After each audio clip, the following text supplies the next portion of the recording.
Agency of Monday, April 25th. At this time, I'd like to ask you to rise and please join me in the Pledge of Allegiance. I pledge allegiance to the flag of the United States of America and to the republic for which it stands, one nation, under God, indivisible, with liberty and justice for all. First item tonight on our agenda is changes to the order. Are there any changes from staff? No, Madam Mayor. From my fellow council members? Anyone from the public like to request a change to the agenda? Okay, seeing none, we'll move right into council reports.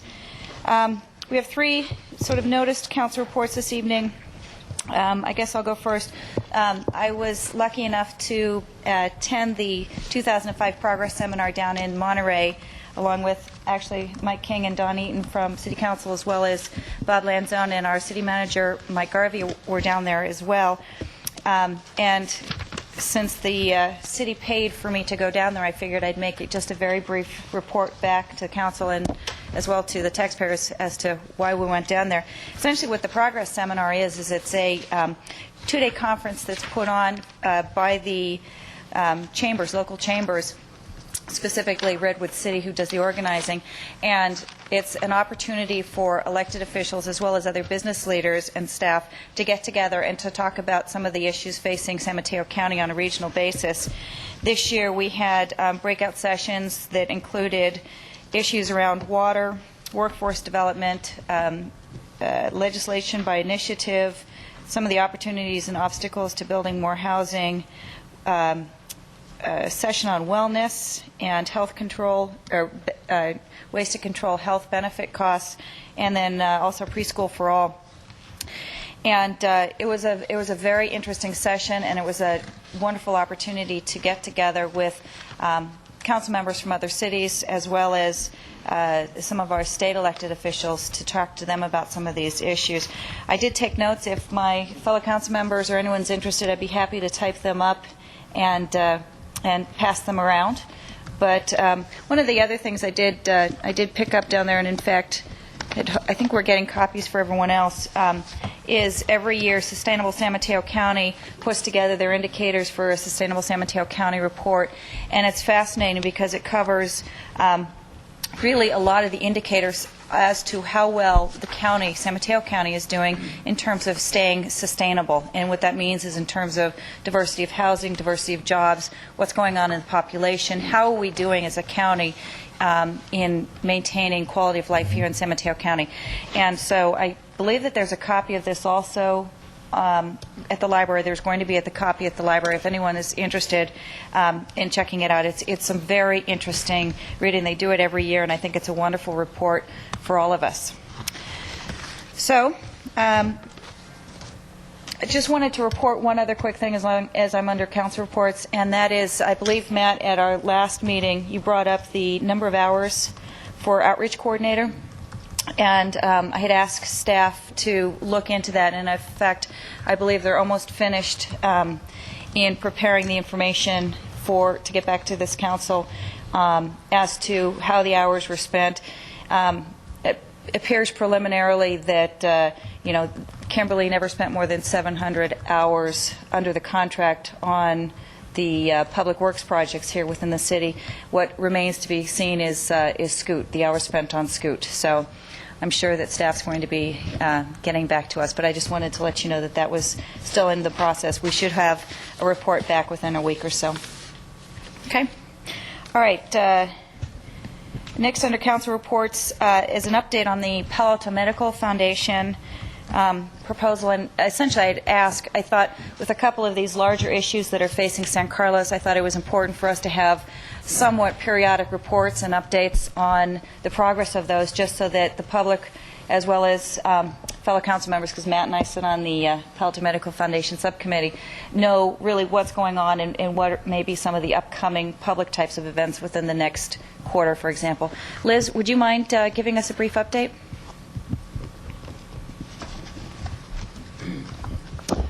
Good evening, Mayor Teagle Doherty and members of the council. This seems to be an area of great interest to our community, so we thought it would be a good idea to go ahead and give you some regular reports on the item. First, we have had a series of public hearings on the project already, and we will be having at least 4 or 5 more when the process kicks off from the draft environmental impact report. As you may know, the Regional Water Quality Control Board has held a public hearing on the issue in terms of site cleanup and has approved a remedial action plan for the site. Additionally, the city held a scoping session for the environmental impact report so we could early on identify the issues that should be studied. There also was some interest in when the draft environmental impact report would be out, because that really kicks off the community's assessment of the impacts and benefits on the project, and we anticipate that to be out this summer. So it doesn't mean that people can't communicate to the city staff about their concerns or questions or inquiries on the project before then, but that will be a good time for everybody to take a look at the environmental impacts and assess the project and start creating recommendations. Okay. All right, super. Thank you. Thank you, Liz. The next item on our agenda this evening is a subcommittee update on the Envision the Future process. Mike or Matt, do you want to? Good, Matt. Okay. We did meet with the mayor. We had a meeting that needed to be publicly noticed, which was done so that we could meet with the mayor and have 3 council members together at one time. At that meeting, the mayor gave some further direction that she would like to see if we go forward with this process. One of them is to give more focus to the project and to focus on sustainability. And I think the thought there is to, one of the ideas or the plan for this is to have a half-day seminar with the council. That would be also a publicly noticed meeting. At that meeting, we would talk about sustainability and the issues that might come under that. Each of us perhaps bring 5 or 6 issues to the meeting and then see where we could agree on five issues. We'd all bring a number of issues, but see where we could agree and maybe come up with 5 that we are in agreement on and that need addressing. And just to give an example, the mayor talked about economics, housing, jobs, transportation, revenue sources under the heading of sustainability. And then after the council met and came up with our 5 and discussed those, then we have a series of public meetings and workshops. And following that, we might put together a task force of citizens to look at what has come through that process, to put together a report, working with staff to put together a report to the council. And another idea that was brought in is that we bring in experts more in a, I think we talked about a homegrown fashion, either people from town or people within the county. The county itself has done one of these envisioning projects, and so we know of some people in the county that could help us out possibly. And the whole idea with this approach would be to do something that would not cost us $35,000 to $50,000 using consultants entirely. We would just use the consultants possibly for a mediator to run the meetings and facilitator is probably a better word. Yeah, a facilitator. So that's something that was presented to Mike and I by the mayor. We have a ad hoc meeting scheduled for Tuesday the 3rd. Mike and I do, where we'll go over these ideas and then get back to staff. And then from our meeting, some type of report will be coming to council for a decision from council. Okay. You got it. Okay. Super. Well, I appreciate the subcommittee taking the time to look into that for me. Are there other council reports? Yes, ma'am. Start with Don. Yes, I've got a couple things, Madam Mayor. One is to remind everyone again that on Wednesday, May the 4th, is the Police Activities League fundraising dinner. I just think that's civic enough I ought to mention it. Tickets are available. Secondly, to report on the South County Fire potential merger/contract negotiations that are ongoing. Fire Chief Chuck Loudon has received proposals from 4 different entities: San Mateo, Redwood City, the Menlo Fire Protection District, and the county through the CDF, or the California Department of Forestry, who has a station right up at on Edgewood Road, or just off Edgewood Road. Those proposals are currently being evaluated. There's a lot that goes into something like this, service coverage and costs and ability to meld, and there's all sorts of things that a fire chief, far more than us laymen, if I can say it the right way, really know about how a fire chief or how a fire department needs to work and operate, and in this case, potentially merge. So Chief Loudon is in the process of evaluating those proposals. He fully expects, and he thinks we're reasonably on target, to have either a contract / merger, one thing or another, underway and in practice by the 1st of 2006, certainly with agreements to come before the end of the year. So we are making progress on that. The important thing is to remember is that no matter what is approved, it will always be in the interest of San Carlos citizens. Why? Because that's what we're supposed to do, and that's what we will do. So, Mike, do you have anything to add to that? Just that we're encouraged that the services provided will be at least equal to or better than the services currently provided. We're very optimistic. Well, it's optimistic. We must evaluate the financial impact of the other proposals. So rather than take one or jump at one, we're suggesting that we wait, get all the proposals, evaluate and the devil is in the details. So we will provide monthly meeting, when we meet twice a month meetings, reports to this body. Okay, wonderful. Yeah, I'd ask actually Mike Garvey to make sure that it was on our agenda at least once a month. So thank you for that update. I just had a quick question. Are we looking more in terms of partnerships like the current JPA that we have with Belmont, or are they really more like a subcontract where, for example, one agency would provide the services under contract to the city? Well, I think the best answer would be we don't know. Okay. And because they have been provided under the proposals are in confidence, and so we'd rather not speculate as what they are. But in fact, we haven't seen two of them, so it's up to the chief, and so we're letting the chief come forward with them. Okay. In fact, it could be either on purpose, and for example, if we end up in a partnership or a merger of one type or another, either as South County Fire as a whole or the entities of South County Fire as a whole or as San Carlos individually, we might even just start off with a contract. I mean, there's a lot of details. It's extremely complicated, and we think it's just really important to study the issue and make the right decision. So we're not just going to jump and take the first thing that comes along. Absolutely. Okay. Wonderful. Mike, did you have any other? Tom?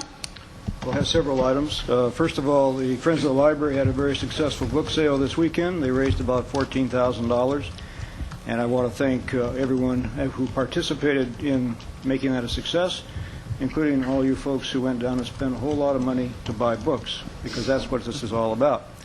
So we thank you for that. Secondly, I want to remind everyone that this Saturday at 4:30, from 4:30 to 6, we have our Okotoks Art Exchange.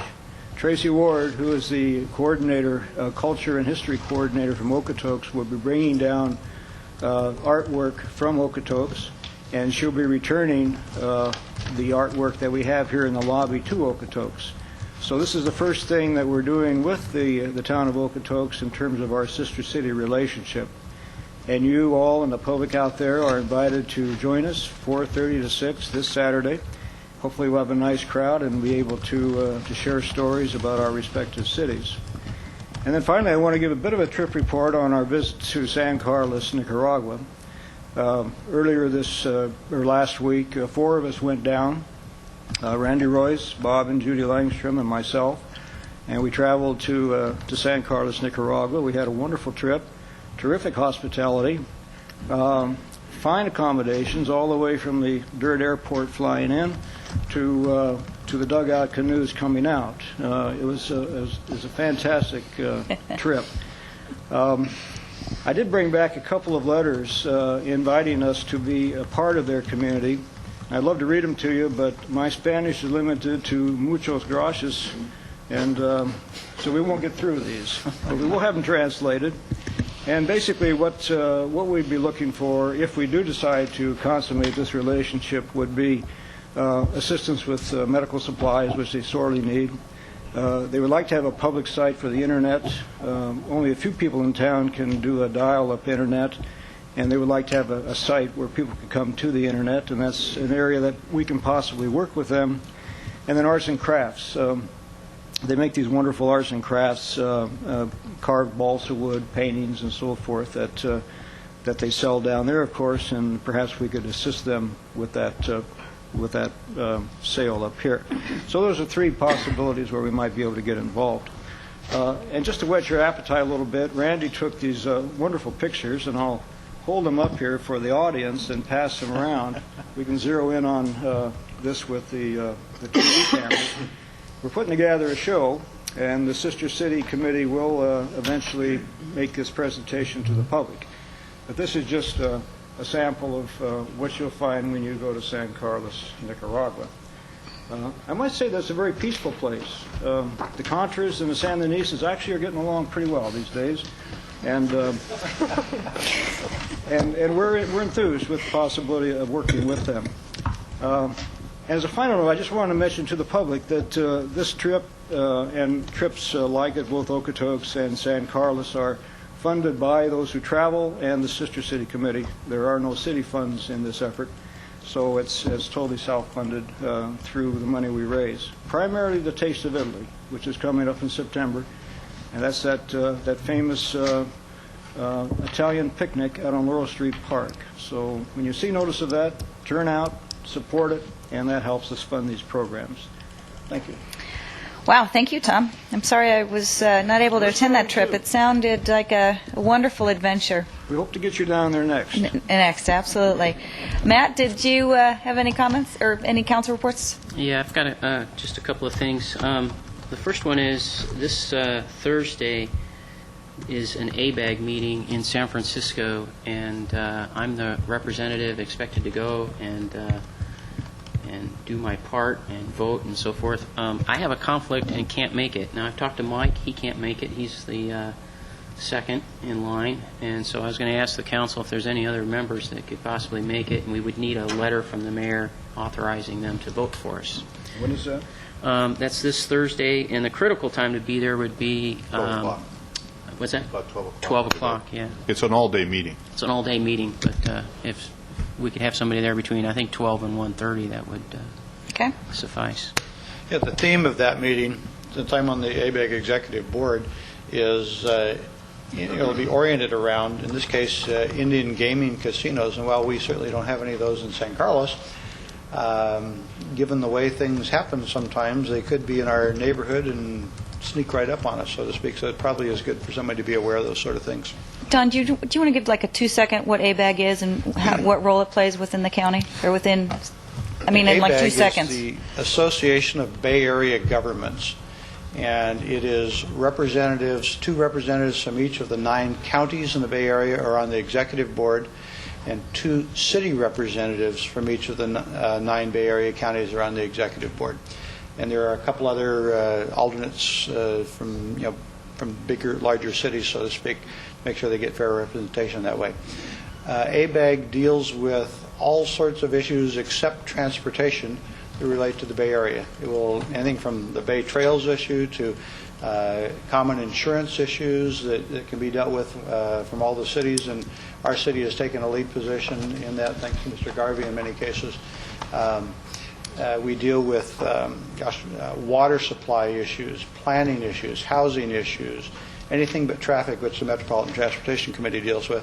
And we meet as an executive board once every 2 months, and then there are twice-a-year meetings of the General Assembly, it's called, in which representatives from each city and/or governmental agency are invited to come up and vote on specific issues, and Matt happens to be the representative from our city to that body that way. Okay, thank you very much, Don. Matt, did you have any other issues or any other council reports? Just if anybody can make that, Okay. that'd be great. I would be available if no one else can. Okay. Thank you, Tom. Appreciate it. Yeah, Christine, can you make sure I get a letter? Sure. Okay. And then just one other item. Somebody sent this to me. It was in the newspaper.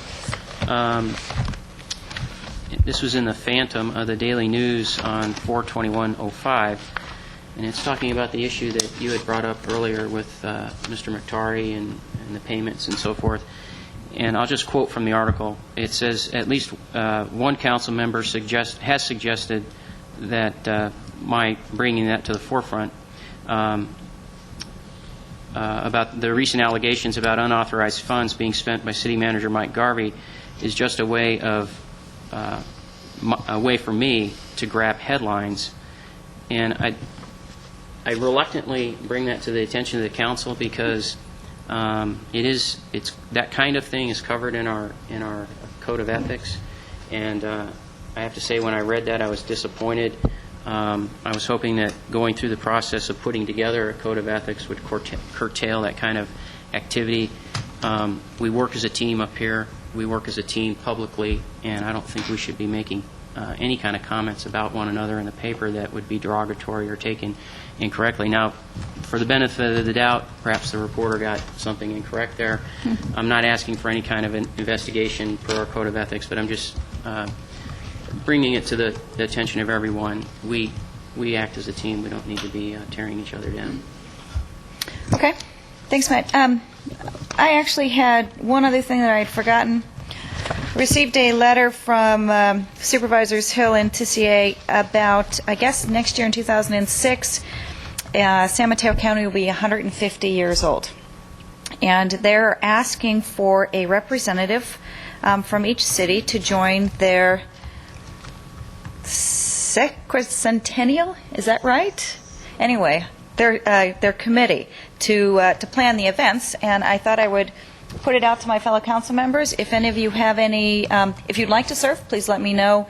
If you have any ideas about perhaps someone in the community that that we can essentially appoint to this on our behalf, that would be wonderful as well. I know that we tend to become a bit overcommitted just through our own council responsibilities, but it sounds like it's going to be an interesting year next year in 2006 within San Mateo County.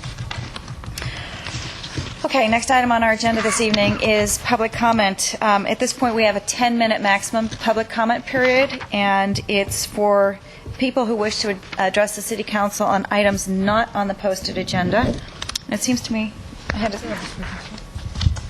have a speaker slip from Gail Goes. Would you like to address the council? And if so,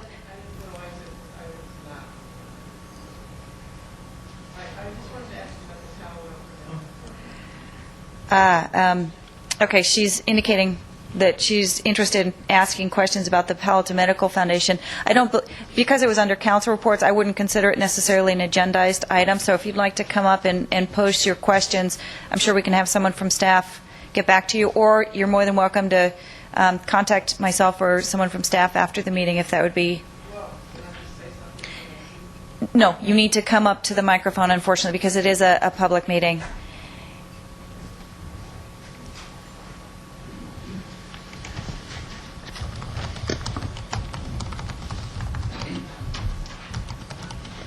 Hey, is this good? That's perfect. And would you mind just stating your name and city of residence? Oh, it's Gail Gose. I'm here, Carlos. Okay. I just want to know if the decision about the Palo Alto Medical Foundation is a done deal.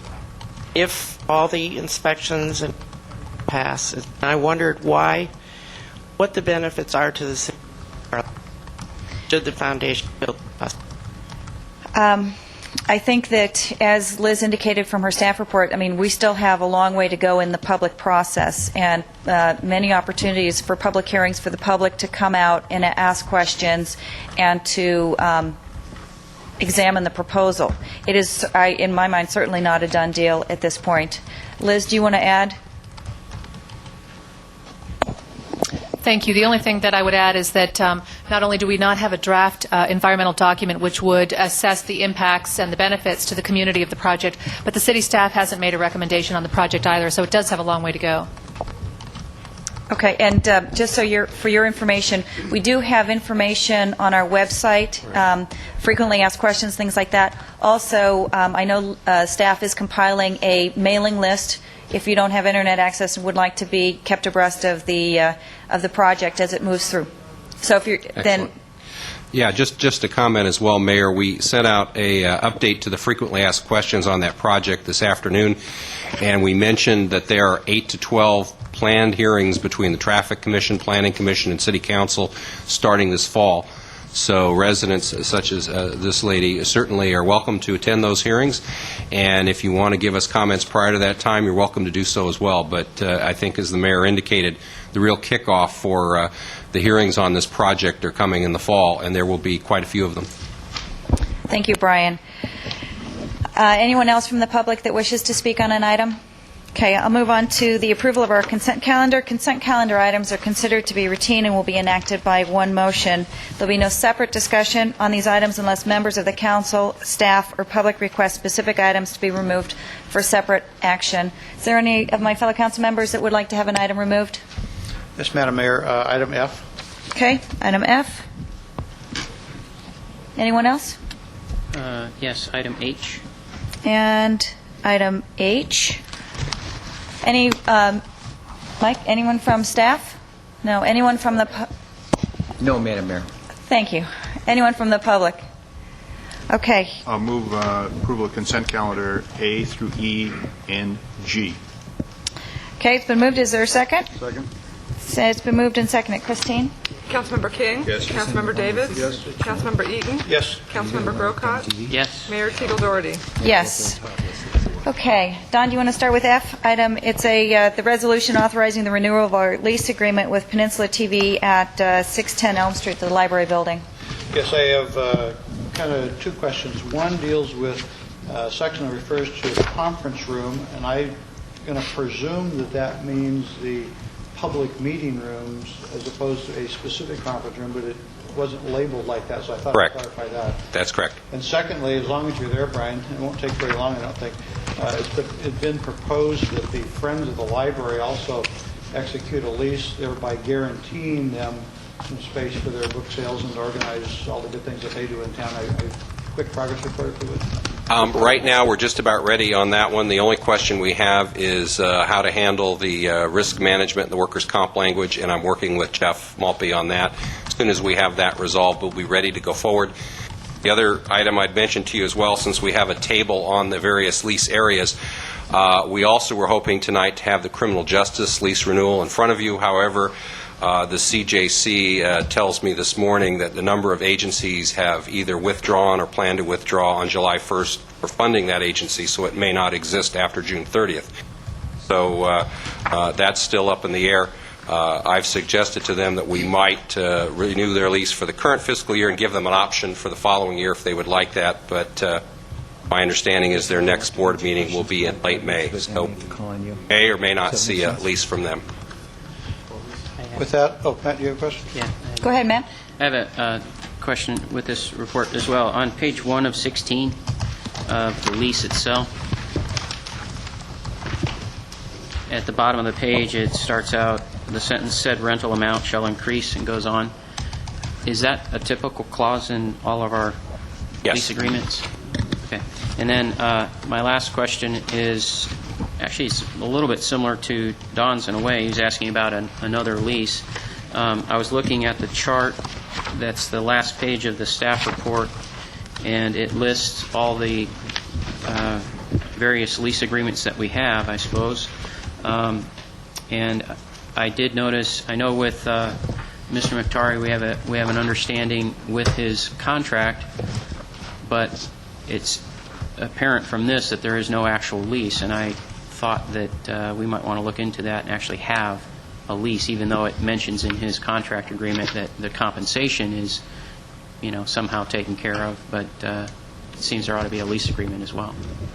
Do you want to look into that, Brian, and All right. report back at a future All right, council will meeting? Okay. With that, I'd move approval of consent calendar item number 5F. Second. Okay, it's been moved and seconded. Christine? Councilmember Eaton? Yes. Councilmember Grocott? Yes. Councilmember Davis? Yes. Councilmember King? Yes. Mayor Teagle Doherty? Yes. 5H. Matt, this is, you had questions. This is about the amendment to the franchise agreement between the City of San Carlos and BFI Waste Systems. Right, thank you. I pulled this off the consent calendar for two reasons. One, just to make note, and the council may want to know and staff may want to provide us, there was a letter to the editor today, and what is this, the Daily Journal, by a person in San Carlos, Adam Alberti, and he was making comment to the lack of achieving the recycling goals of BFI, and was pointing out that other cities, other agencies, San Francisco for one, they have a 75% goal and are apparently in excess of 60% at their level, I guess. So they're not meeting their goal either, but they're at 60%, which is higher than we are. And so I just wanted to point that out. And then secondly, I pulled it off the consent calendar because most of these negotiations took place in closed session, and I wanted to give staff and BFIs here as well a chance to report on this and also open it up to the public a little bit. Just briefly, I don't have any specific questions, but if you could just provide a little brief synopsis of what went on here and what's going on. We have an exclusive franchise agreement with BFI for the collection of solid waste and recyclable materials in San Carlos. They're also the operator of the transfer station, and before our last SBW board meeting, we did not have a disposal agreement for the Fox Mountain. The two agreements that I did mention that we currently have are due to expire December 31st, 2006. We had negotiated, the SBWMA on behalf of all the agencies, negotiated a 15-year disposal agreement giving us a most favored rate at Fox Mountain and also a payment of $11.6 million. Together with that was negotiated a 4-year extension of the operating agreement and also a 4-year extension of the collection agreement with each member agency. The SBWMA at the board meeting, all member agencies voted in favor, so we have support for the 4-year extension. I've already taken that to Atherton and have approval, and we expect to get approval from all the other agencies within the next month or so. And as Councilmember Grocott indicated, we have 2 representatives from BFI here. If you'd like to hear from them or have them answer any questions. Just very briefly, I know that a part of the discussion was also around NorCal, which is another provider of waste management services, also was interested in competing for the business, if you will. Do you want to speak to what was done in terms of looking at the competitive nature of this within San Carlos?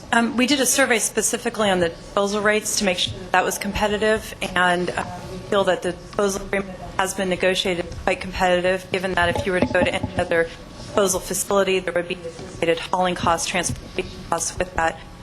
We've also done a rate comparability study to make sure that these rates are within what we determine as being the 75th percentile for the Bay Area, and San Carlos rates do fall within that percentile. That's some of the items we've done. Also, one quick mention at the SBWMA board meeting, they passed a resolution directing staff to begin the RFP process for the proposals to go out to bid at the end of the term. And that would be in 2010, is that right? Yeah, we need to actually begin the process very soon because we have 12 member agencies. We need to get them all to agree on the service level, the different programs, prepare the proposal document, send that out, and we'd like to have a new or the existing contract. We'd like to have that person in place at least a year ahead of time so they can order equipment, understand the service area, and begin the routing plan. So we do need to begin that soon, but that would be effective January 1st, 2011. Okay. One last question to Mr. Alberti's comments. What is BFI planning to do, if anything, to raise their rates of recycling? Well, I can have BFI answer that specifically, but we have launched new programs recently targeting the commercial organics, so getting the food waste out of the restaurants, the forests. We're also looking to expand and greater incentivize the construction and demolition recycling at the transfer station. And we're always looking at new materials that we can recycle at the transfer station. A very good diversion rate there. Specifically, e-waste is another item that we've expanded the collection of. That's good. Thank you. One other, Lisa, the resolution we have and the third amendment to the agreement, are they identical with all the cities who are That's correct. considering? It's a uniform negotiated extension. Thank you. Okay. Now, did you want to move approval of it then? Yes, I'll move approval of item 5H. 5H. Second. Okay, it's been moved and seconded. Christine? Councilmember Grocott? Yes. Councilmember King? Yes. Councilmember Davis? Yes. Councilmember Eaton? Yes. Mayor Teagle Doherty? Yes. Okay, moving right along. Item 6A is consideration of abandoning a 10-foot wide easement at 145 and 147 Oakley Avenue. For the benefit of the public who are here, we have to do this. There's no easy way to make this a staff or an administrative type of function. So, Parvez, do you have anything to add to the staff report? No, Madam Mayor. The easement on Oakley was recorded in 1926. Nobody knows why. It has never been. Okay. Are there questions for staff?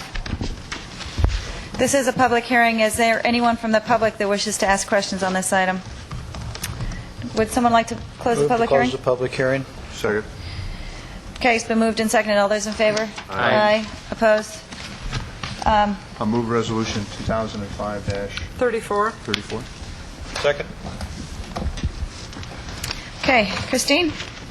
Councilmember King. Yes. Councilmember Eaton. Yes. Councilmember Davis. Yes. Councilmember Grocott. Yes. Mayor Teagle Doherty. Yes. Next item, 6B, also public Same hearing. thing, 10-foot wide public right-of-way along Plymouth Avenue that has never been used, except there are some repairs. So property owner has requested abandonment, and all property owners along that block have agreed, no problems. And the resolution to adopt, you abandon the right-of-way, but retain a public for that. Okay. Madam Mayor, I'm going to abstain from this because I may be within the 500 feet. I didn't get a... Okay. So I Mike live within the- may be within a 500. 500-foot limit, so he's excusing himself from the dais. This is a public hearing. Is there anyone from the public that wishes to address us on this issue? Move to close the public hearing. Second. It's been moved and seconded to close the public hearing. All those in favor? Aye. Let the record show that Councilmember King abstained, or recused, I'm sorry, recused. And are there any noes? Okay. Madam Mayor, I move adoption of resolution number 2005-35. Second. It's been moved and seconded. Christine? Councilmember Eaton. Yes. Councilmember Davis. Yes. Councilmember Grocott. Yes. Mayor Teagle Doherty. Yes. Thanks. Mike, do you want to come back on? Come back up. Okay, the last public hearing item today is City Council consideration of a resolution approving a negative declaration and a general plan amendment for the purposes of updating the circulation element for the city of San Carlos. I believe Liz has a staff report for us.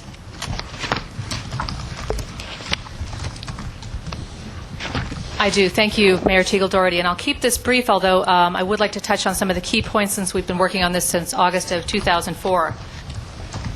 The advisory staff that have been involved in the preparation of this document and providing guidance to our citizens advisory committees has been the Public Works Department, the San Carlos Police Department, and also the Planning Department. By way of a brief background, this first came to light by way of a joint City Council Traffic and Transportation Commission meeting, whereby the two council and the commission set as a goal that the commission get involved in more long-term planning activities. Therefore, under the work program for fiscal year 2004-2005, the council authorized an update to the city's circulation element, which is part of the general plan. Finally, we did begin our public hearings and extensive public outreach in August 2004. The purpose of the update was to utilize updated traffic information, also to analyze existing conditions, projected conditions, incorporate and formalize alternative transportation measures we hadn't done before in our 1991 element, update projects completed, capital improvement projects in particular, update the city's goals, and also to be proactive about traffic and circulation. The building blocks of the documents that were produced before the study, which we wanted to take advantage of and not lose their timeliness, were the city's major intersection study, which assessed 29 intersections in the community to analyze existing conditions and also projected conditions. Also to study alternative transportation methods. As you may recall, the Nelson Nygaard Group came up with a list of 8 alternative transportation methods which the council and the commissions endorsed. And finally, the Bicycle Pedestrian Advisory Committee and the Traffic and Transportation Commission had come up with policies and missions in their statements, which we wanted to incorporate into the draft document. By way of resource documents, we've used a number of them. We've got updated state general plan guidelines. We've got Assembly concurrent resolutions, Caltrans Deputy Directive 64, which deals with safety and accessibility. We also have the Federal Department of Transportation design guidance on bicycle and pedestrian travel. And finally, we wanted to formalize our acknowledgement of the CCAG congestion management measures. Just to show you a little bit about why we updated the information, we compared a series of 1991 and 2004 conditions. Our peak hours, they're expanding. I did hear that referred to as a Starbucks phenomenon, but I'm not sure that's entirely it. We also have 1,000 more cars entering our community at the major entry points. We've got US 101 becoming more congested, and we have an increase in our levels of service from unacceptable to very unacceptable. In terms of conditions, we also have some areas that have maintained or even improved their level of service, and others that have worsened. We've completed a series of capital improvement projects, widening and adding turn lanes to El Camino Real, Old County Road, and Industrial Road at their intersections with Holly Street. We've constructed the Holly Street grade separation, constructed southbound off and on ramps at Britain and US 101, and finally widened Britain Avenue and constructed grade separation there as well. All of those goals and policies have become outdated as a result of the completion of the projects. You have received a copy of the Planning Commission's draft circulation element, and you really should have received a copy of the City Council's version incorporating the Planning Commission recommendations. They are essentially the same. We had uploaded the City Council version into the SIRES program, but it didn't get to you, unfortunately. But there are two very minor changes which I can share with you. First, on page 11, the circulation policy number 5, the Commission recommended that the city strive to maintain intersection levels above rather than at a mid-range level D. Also, that circulation policy number 10 be slightly more flexible, and that the city should preserve rather than shall preserve its existing alley and pedestrian path systems. And finally, a renumbering on page 13 of transportation policies, originally numbered 11 through 13. The draft circulation element can be divided into two basic categories. First, traffic mitigation, and then secondly, the bicycle and pedestrian measures.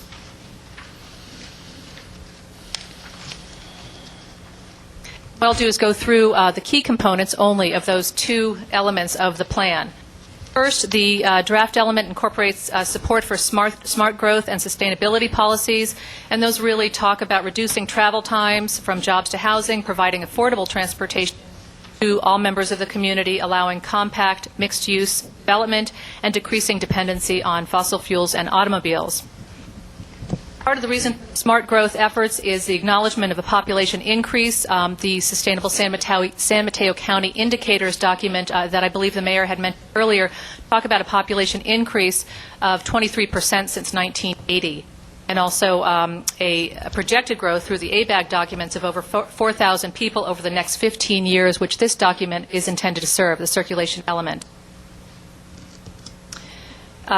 Additional mitigation, traffic mitigation components are a proposal to establish thresholds for acceptable intersection service levels above a mid-range level D. The 1991 document talked about level of service E as being unacceptable, and we're ranging that a bit to more accurately reflect changes in businesses and also the quality of life concerns that we have, as well as just a quantitative threshold. We're also looking at consideration of a transportation impact fee for new development to support citywide transportation or trip reduction measures. We're looking at a proposed public-private partnership to achieve a 20% reduction in traffic over time, a policy for preservation of the city's alley system, and finally consideration of revising parking requirements to more accurately reflect today's trends in industry and housing as well.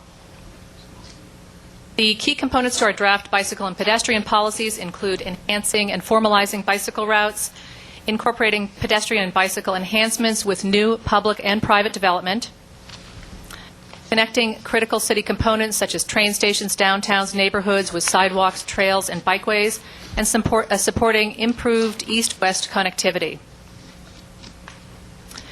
We're also looking at a formalized local trail system and requiring trails and path easements for new subdivisions in the community, particularly annexation. Another component of the circulation element that is not as commonly known about is the scenic highways and roads portion of the element. And our scenic highways in San Carlos, our scenic roads in San Carlos include Alameda, Britain, Club, Crestview, and El Camino. We are proposing to have a specific policy in this portion of the element, which would talk about maintaining local scenic roads in safe condition, and also recommending that the city consider conducting a comprehensive study and update to the local scenic road designations, to review those and see if the importance of those remain. We have received 12 public comments in addition to the citizens advisory committees and the commissions that have reviewed the document. We've incorporated all of those comments into the document. Two exceptions. First, we had a request to specify the city obligation of the 20% partnership efforts towards trip reduction in the community, and to obligate the city to 10% or more of trip reduction. And that was something that the staff did not feel we could commit to because resources would be in that particular case, resources and public sentiment. Additionally, there was a requirement or a recommendation to strengthen the new development requirements for incorporating bicycle and pedestrian enhancements, and we wanted to make sure that we allowed some flexibility in that policy so in cases where that may not be feasible or economically viable. With that, we're recommending that the Council adopt the draft resolution approving the negative declaration, which is the environmental document for this draft element, and the general plan amendment based on the findings and for the reasons outlined in your staff reports. And with that, I'd be happy to take any questions. Okay. Do we have questions for Liz? Questions? Tom.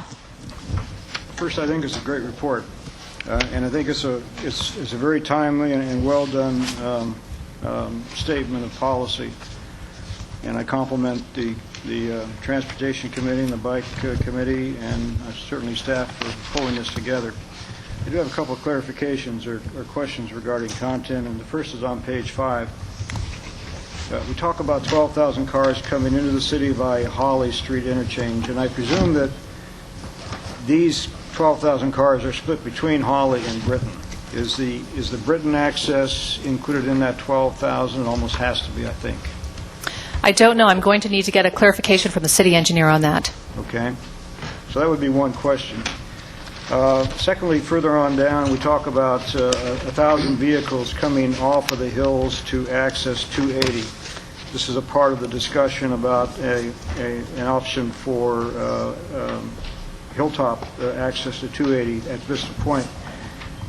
I presume from a planning point of view that 1,000 cars is about what we're going to get. There's not a whole lot of developable land up there, and so that's probably sort of a built-out number, I would guess, huh? It is a built-out number, but it's the opinion of the city engineer, I believe, and our traffic consultants that that's not at capacity. In other words, it's not at an unacceptable level of service at this point in time. But it's not likely to increase a whole lot over 1,000. Probably not. Yeah. The next is on page 9 with the city scenic roads. The first paragraph regarding the Alameda and San Carlos Avenue. And since they are such different, different viewpoints, perhaps they should be separated so that we talk about the Alameda as being the viewpoint at the old Black Mountain site going to the bay, and San Carlos basically being a viewpoint to the hills on either side. That might make it a little more precise. On page 11 at the bottom, item 10, preserve existing alley and pedestrian path systems. There was no specific mention of the stairways. And are we to understand that the pedestrian path system includes the stairways? Yes. The stairway between Orange and Knoll and between Hillcrest, I believe, and Sycamore, perhaps, I'm not sure. That's my assumption, but if it's important to the council, it would be worth clarifying that perhaps all components of pedestrian paths That, of course, implies we're going to maintain them as well, which is another issue.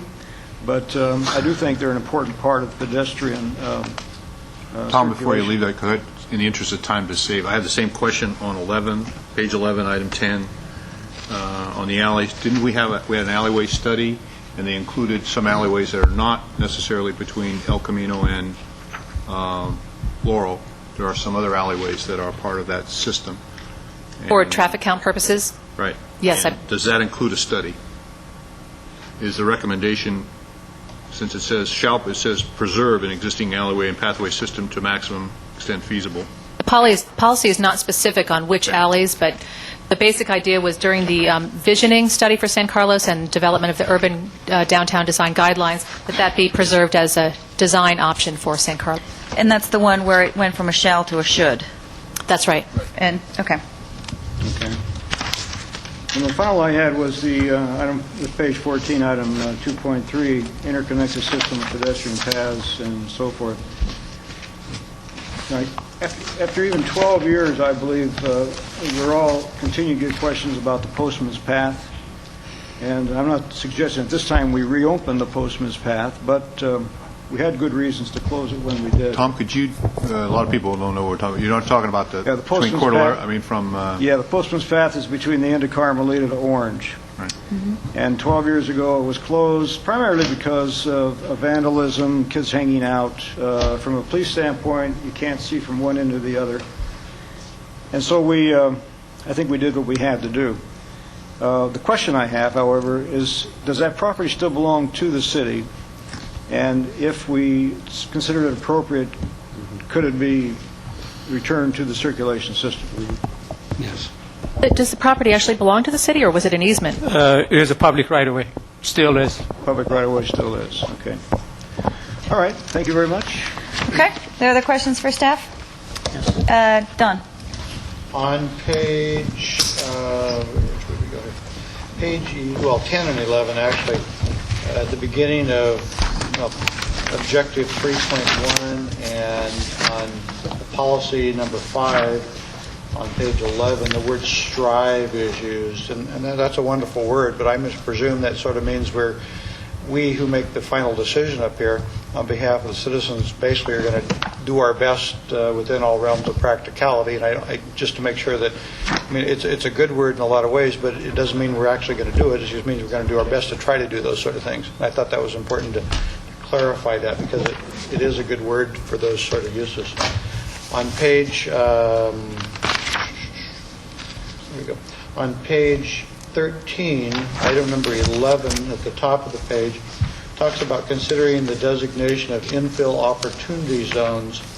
And I don't happen to have a copy of SB 1636. What exactly is that? Maybe you can give us a definition of that, Liz. That is basically the opportunity for a local jurisdiction to have an overlay zoning district within a quarter mile of a transportation hub so that they can have more flexible parking requirements. There are a number of ways that you can do that, but this is one way to allow more flexibility in your transit-oriented development.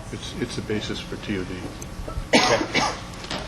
Back over on page 12, I forgot one, on item number 9, the policy says the city shall strive, again, there's that word again, to reduce vehicular trip generation for new development by 20% using a combination of public and private funds and efforts.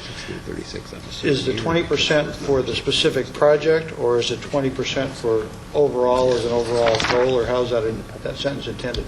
It's intended to be for overall, so it's again a partnership. So it might be that a new development project that comes forward presents a 12% trip reduction plan, and the city has an 8% ongoing effort for citywide efforts. So it can be any number of possibilities depending on the resources of the city at that time and the capabilities and the interest of the developer in presenting transportation demand measures.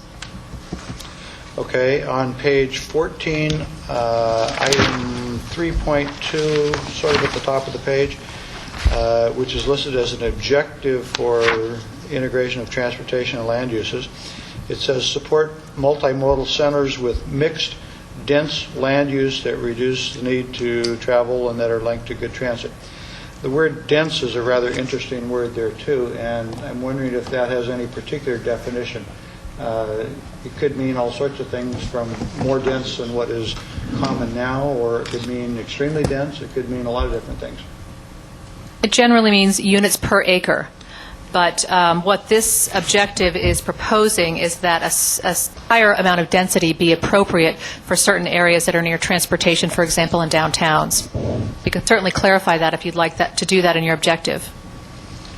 Well, I just think, I mean, dense is, like I say, it's an interesting word. It can mean all sorts of things, and one person who sees that word means, my gosh, they're going to build 20-story buildings there. And another person says, well, no, they were just going to allow more units per acre, and it's a very commonly accepted thing as appropriate for the location. So, I mean, you're going to get both extremes on that, and it's a word subject to some controversy, so therefore I thought it might be interesting to clarify that. And that's a good point. There are some ways to do it in the land use element of the general plan. For example, they talk about different levels of density being appropriate for certain areas. And that might be one way to do it, to talk about, mid-range densities or high densities, which is normally 40 to 80 units per acre within areas that are. You could certainly specify that during your discussion. Okay. Don, can I actually add on to that same point? I had, in fact, I called and talked to Liz because under the Goal 3, integrating transportation and land use, I found it very interesting that from a policy standpoint that it almost excluded transit-oriented development, which, I think with the upcoming railroad corridor planning coming in, that, we don't have any policies. We have like 3 objectives, and I quite frankly talked to Liz and said, what's multimodal? Multimodal to me means someplace where the bus, the train, and maybe BART all come together. That's not what I think of when I think of in San Carlos. I think of more mixed use or transit-oriented development rather than a multimodal center. And so I was hoping that perhaps we could revisit even just the language there to clarify what really our objectives are from a policy standpoint, and then furthermore is actually have add a policy statement that has to do with working with our local, regional, and state representatives to encourage and support the funding for transit-oriented development, especially within our rail corridor. Yeah, I mean, and to me, that's another interesting word, multimodal. It could be all sorts of things, but it could also mean, hey, it's the train station as it exists today, essentially, in function, and it's a bus stop where people get dropped off on the bus. It's a place that accommodates bicycles, which certainly occurs today, and it's a place where people can drive their cars and park. Well, that's multimodal. So, again, it can be the tame definition, or it could be something wild and crazy. So, yeah, and it doesn't speak to housing or mixed use at all. And to me, it's like the Transbay Terminal, multimodal, which isn't what I think belongs necessarily in a San Carlos. So yes, okay. So sorry to interrupt. Feel free to. Okay, and the last comment I had deals with attachment number 6, which is called Figure 4. It's more at the back of the presentation to us. And I was just noting some of these bicycle transportation routes and thinking about what their uses really are, and they're used obviously for citizens, for adults, for youth, and getting around town on bikes, and all of that's very healthy, and we should promote those sort of things. It interestingly enough notes schools in San Carlos, but I noticed that it didn't note on the map, and it probably should have, even though it's not in San Carlos, but a lot of students go there, and that's Carlmont High School, just to show it as an additional school. Is right across the street and just down the page from Terra Linda. And the second one would be Clifford Elementary School, which is just off the map again, or it's actually on the map but not noted on the map, on Clifford Street. And perhaps there should be something, maybe even added, even if it's just a marked route. I'm not sure it has to be bicycle lanes, but it could be up Eaton Avenue. There are a lot of people that could be encouraged to use, the hiking trails or whatever by taking a bike to the top of Eaton Avenue. And if there were biking trails there, that seems to promote that, and that could be tied into something that runs right over to Clifford School that way. Now, perhaps the committee talked about that and discussed it, but I don't know that, so I thought it was just a suggestion I thought was useful. Okay. The other comment I had was, and Tom said it, but I was reminded of it too. As I read through this fairly thoroughly, I thought this was a very good report. It was very thorough. It was very thoughtful. Despite all the questions we have, it really covered a lot of ground in an area that can be all over the place, and it was very thoughtfully presented. So I wanted to compliment staff and those who had input on that too. Thank you, and I'll pass it along as well. Okay. Mike or? Okay. Well, one of them's already been covered, but I will add the thoroughness of the report and sort of an editorial comment. This is the first time I've ever seen a negative deck with no issues. Is that really? Are we really being critical? I'm not being critical, but I'm just saying it's the first time I ever saw one. Well, there are two kinds of negative decks, as you know, negative declarations. One can contain mitigation measures to bring it to a level of insignificance in terms of the environmental impact. But if all the mitigations are built into the project, which this is, it's actually reducing the impacts of the 1991 element. There are no additional mitigation measures that are part of the project. So for that reason, we really haven't had something that's had the mitigations built in already. Okay, and then I'll try to keep mine brief because we've covered alleys first. Page 11, the issues on alleys. Does this include a study? The city shall preserve an existing alley. Should. My recollection, should. No, shall is out. Shall is out and it should. Should preserve. Commission's recommending the change to should instead of shall. Yeah, but I'm asking about a study for the alleys. A study for the alleys in terms of traffic counts? Right. Whether one was done or... Right. Yes, I believe so. And it's been, well, with the opening of El Camino, I was just wondering whether or not there is anticipated a future study for this particular group of streets. No, not unless there's direction from the council. Page 13, back to parking. I know Mr. Wattry's sitting in the audience, but are we now considering yet another study for parking, or is this, we considering just revising the requirements to include charging fees, I guess, is what we're talking about? This is actually just revising the parking requirements for private development. It's not a public parking plaza study. It's looking at the change in trends in, for example, industrial uses in particular have become far more compact and dense, and we still have parking requirements that are not meant to accommodate. Can we insert the word then, private or public? These are geared towards private development standards. Okay. And then page 15, they're linked together, page 15, items 2 and 5, and that's the vegetation.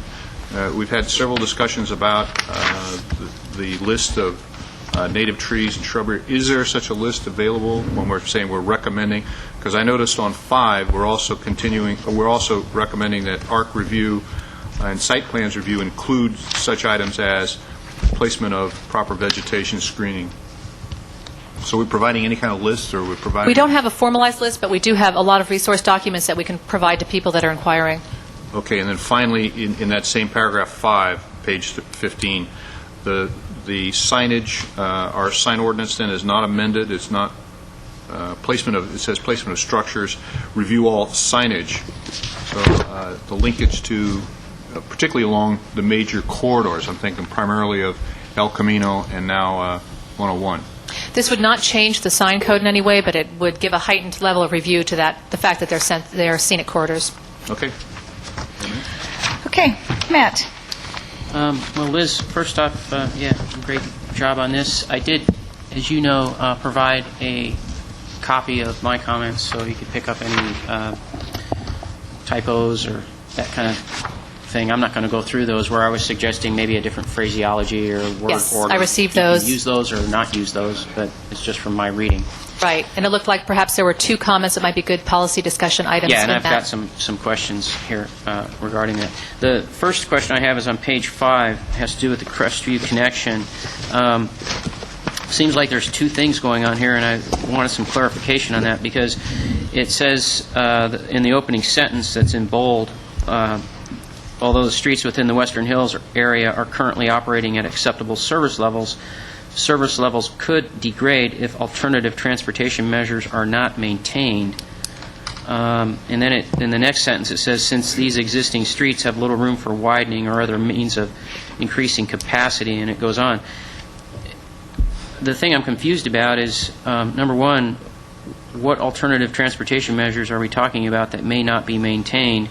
And number two, my question is, the first sentence talks about maintaining something. The second sentence seems to be talking about let's do something here, like put an interchange in to 280 in order to increase capacity. So those seem like diverging goals.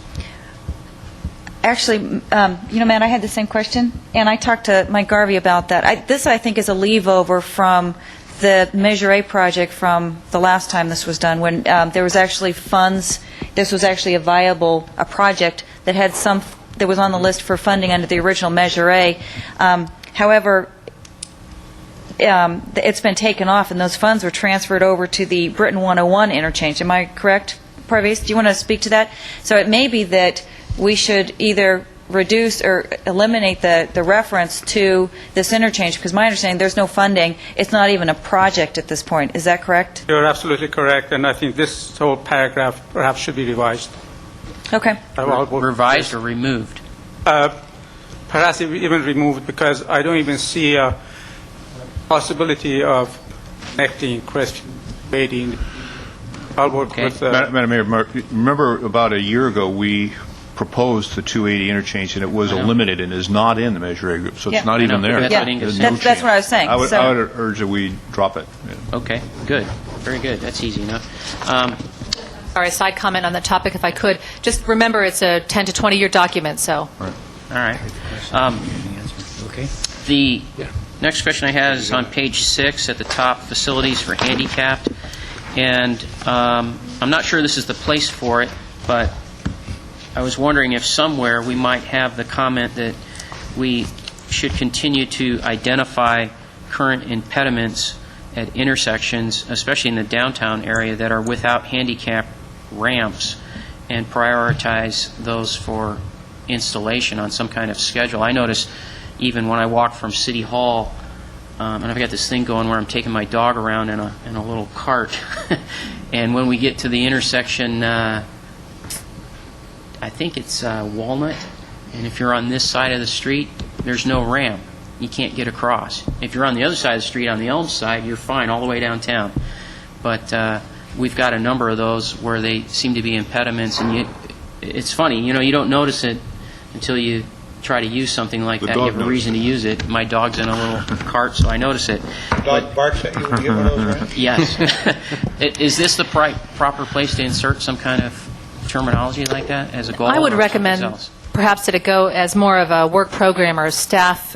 This is really more of a policy document, and it's a little specific for this. Yeah. Okay. It's traditionally not in these kinds of documents. So we could kick that over to our BPAC committee? Yeah, you could do that. They look at? Okay, very good. On page 7, the last part of the rail facilities talks about the city supports increasing the number of frequency of commuters and express trains during peak hours as a method of increasing ridership. I think that's a good goal, especially in light of what's going on today with, being over budget at Caltrain and Samtrans and so forth. But I was wondering if we wouldn't want to make that last sentence more parallel to what's on page 12, item 1, which says, the city shall support the continued operation and upgrading of the railroad commuter service between San Jose and San Francisco. Something that more doesn't necessarily talk about increasing. It could reference increasing, but it also should reference even just maintaining, because these days what's being talked about is cutting.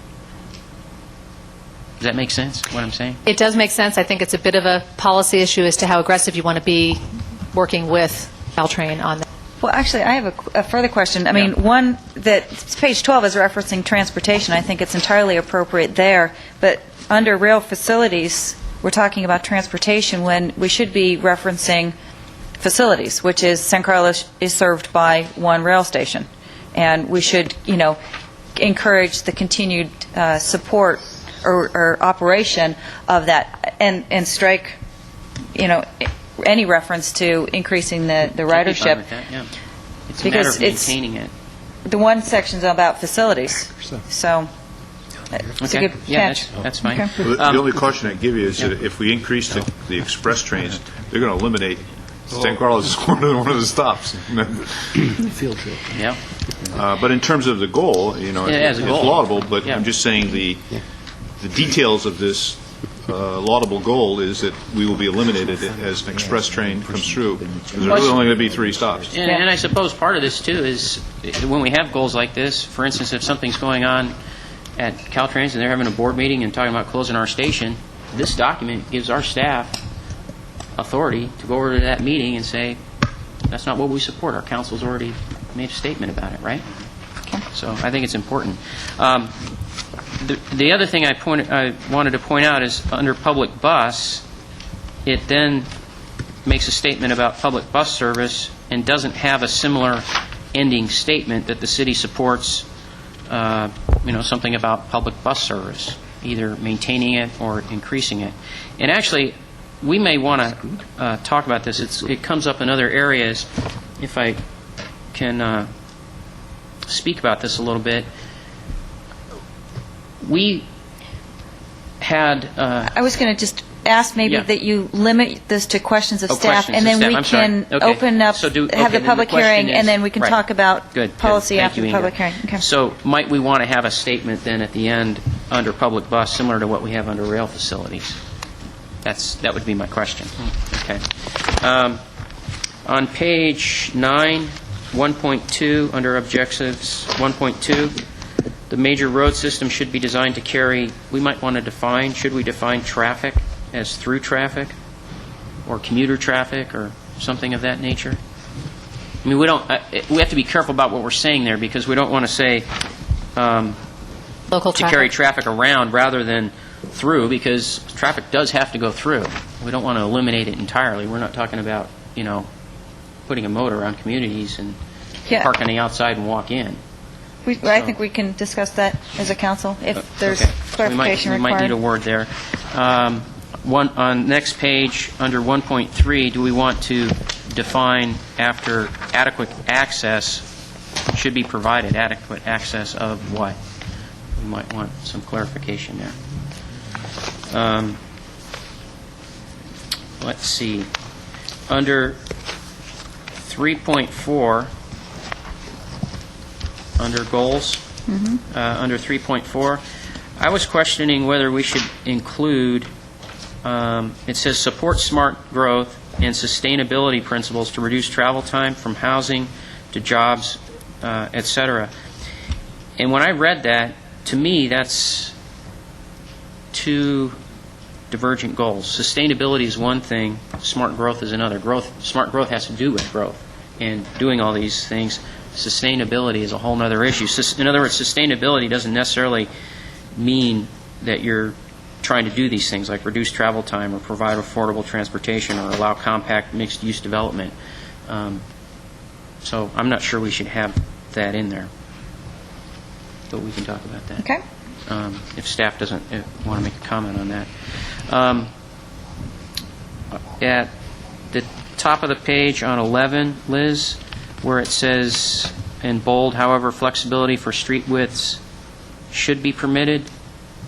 Actually, I had the question, it's throughout the document where we use should, and you kind of wonder, is shall better? And in one case, you've already changed it based on another recommendation. Can you give a little clarity on that? They're intended to be very strategically worded, should versus shall. And should obviously has flexibility built into it. Shall is a mandate.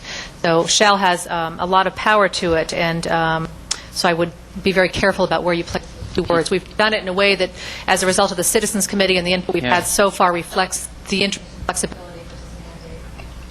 Okay. By the way, if we, on circulation policies, we may want to strike 4 if we're going to strike that other deal. In that policy, if I could, in number 1, I think shall would be appropriate there. It still allows flexibility. Yeah, So that's what I was thinking, too. So, okay. I disagree with that, but we can come back to that. Okay. On item 11 on page 12 at the top, maybe it's just wording, but the city may consider traffic calming devices to reduce speeds and to discourage through traffic through residential neighborhoods. Maybe we could find a better way to... Two throughs, we do. Huh? We did. Yeah. Oh, I'm sorry, I didn't notice that. I apologize. Okay. One over on... There's one on Cordilleras. No, I'm talking about the wording here. The wording. Yeah, to discourage through traffic through residential neighborhoods. Maybe we even just put through traffic in quotation marks and say through traffic into residential neighborhoods. We didn't do this. No, I'm just saying how it's worded. Then, under transportation policies, item 1, does the train not go to Gilroy? you're correct, it does. Okay, very good. And let's just see here. I'm almost done. I had the same concern about the word dense being used. I guess we're going to go over that. Under item 4 of the policies, there's policies at the bottom of page 14, 1, 2, 3, 4. So because of the wording, I'm a little concerned about what's the goal here, or confused about what's the goal, because it says support traffic controls that recognize bicycle as well as pedestrians. And that's not clear to me, or what we're trying to say. I think that's remember how you come down the hill on your bike and you get so frustrated Yes. because it doesn't change? I think that's what that means, is that it recognizes that bicycles should trigger traffic control devices like stoplights. Am I So are we reading that trying to correctly? say, to say something to that, on BPAC, some of the projects we approved this year were cameras, or, and what's even better, are little motion sensors that are on the side that detect anything. So if you're a bike, you get detected. And that's why I brought up the question, because it seems what we're saying here is that we want them to be done equally, and maybe we should just say that instead of saying as well as. If what we're after is equal treatment, we should say that. So that's a question we could look at that. That's it. Okay. I actually just had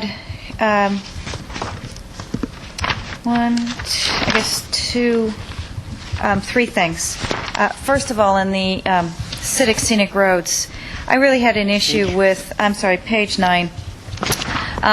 We have defined Alameda, Britain, Club Drive, and Crestview, and El Camino, and my question for staff really is, I recognize, I look at, El Camino Real, and I'm thinking scenic road. I think of 280, Highway 1, maybe Edgewood going out in the hills, but I guess my question would be, what benefit, if any, do we gain from designating these streets as city scenic roads versus just kind of leaving them, or perhaps identifying, a couple of them and focusing our efforts on a fewer number?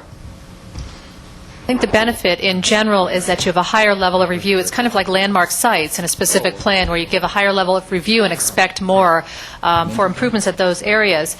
But I think it's worth considering to focus on the ones that are very important to the community and hold those to the higher standard. So we can certainly take a look at that. Yeah, because when I was on Planning Commission, or even now, I don't know that El Camino's on this list, but that we've ever looked at anything in terms of facade improvements or developments at a higher standard because they've had this designation than we would outside of just the normal review, because as people travel through San Carlos, obviously we would like to put our best foot forward. So I'll throw that out to my fellow council members is, should we look at that list and perhaps focus on, from a policy standpoint, focus on a couple of really key streets.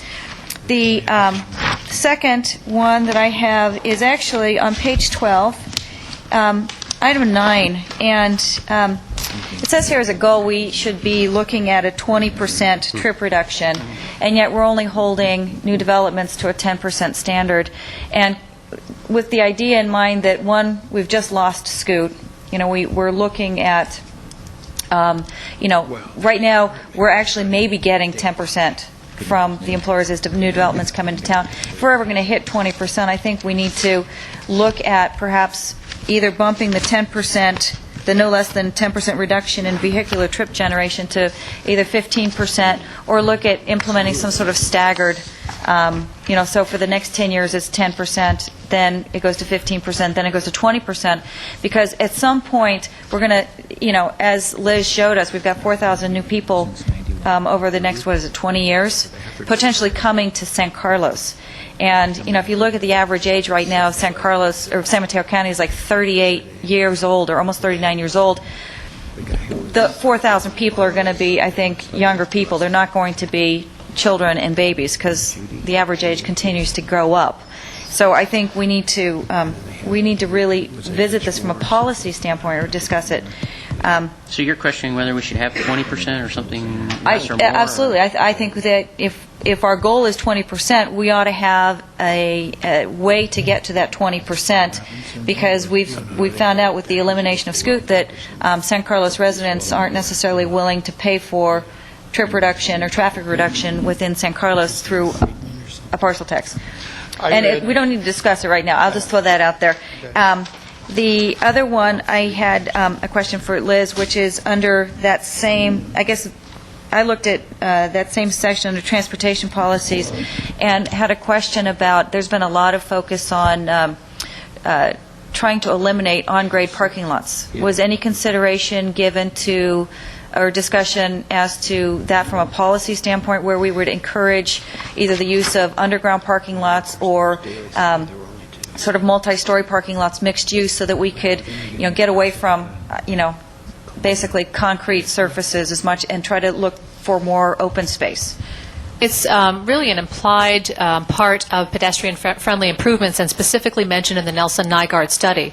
But certainly you could be more specific on that, because that is something that would constitute a pedestrian-friendly improvement for new development, and something that the staff would support. Okay. Those were actually my only two questions. Matt? Yeah, one more comment. I'm sorry. On page 13, at the top, there's the bullet items. The last bullet item references CCAG Congestion Management Plan. Should we not attach a date to that?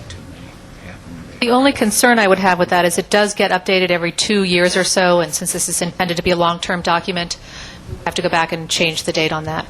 Do we want to periodically. necessarily tie ourselves then to it if it's changing all the time? Well, Matt, if you look at these TDMs may include but are not limited to incorporation of the following measures. It's just citing Okay. it as a reference. As an example. And you do have a representative. The City Council always has a representative on CCAG to vote on those measures. So, Okay. okay. If there are no further questions for staff, I'd like to open it up to the public. I don't know if there's anyone here from the public that would like to address the council on any of these items, but please come forward, state your name and city of residence for the record. If you have an opportunity to fill out a speaker slip, it just helps Christine, but don't worry, come on up. We'd just like to hear your perspective as well.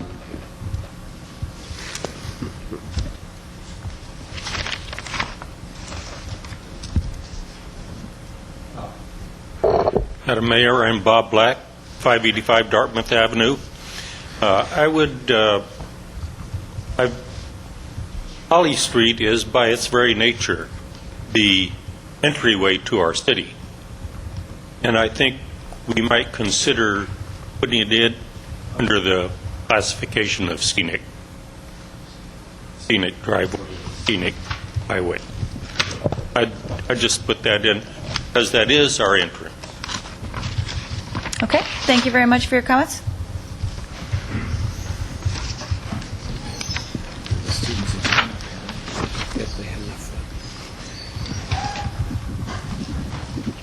I'm Jack Baumgartner, 291 Chestnut Street, San Carlos. I'm on the BPAC committee, and I want to thank the director for including accommodating our comments and recommendations thoroughly.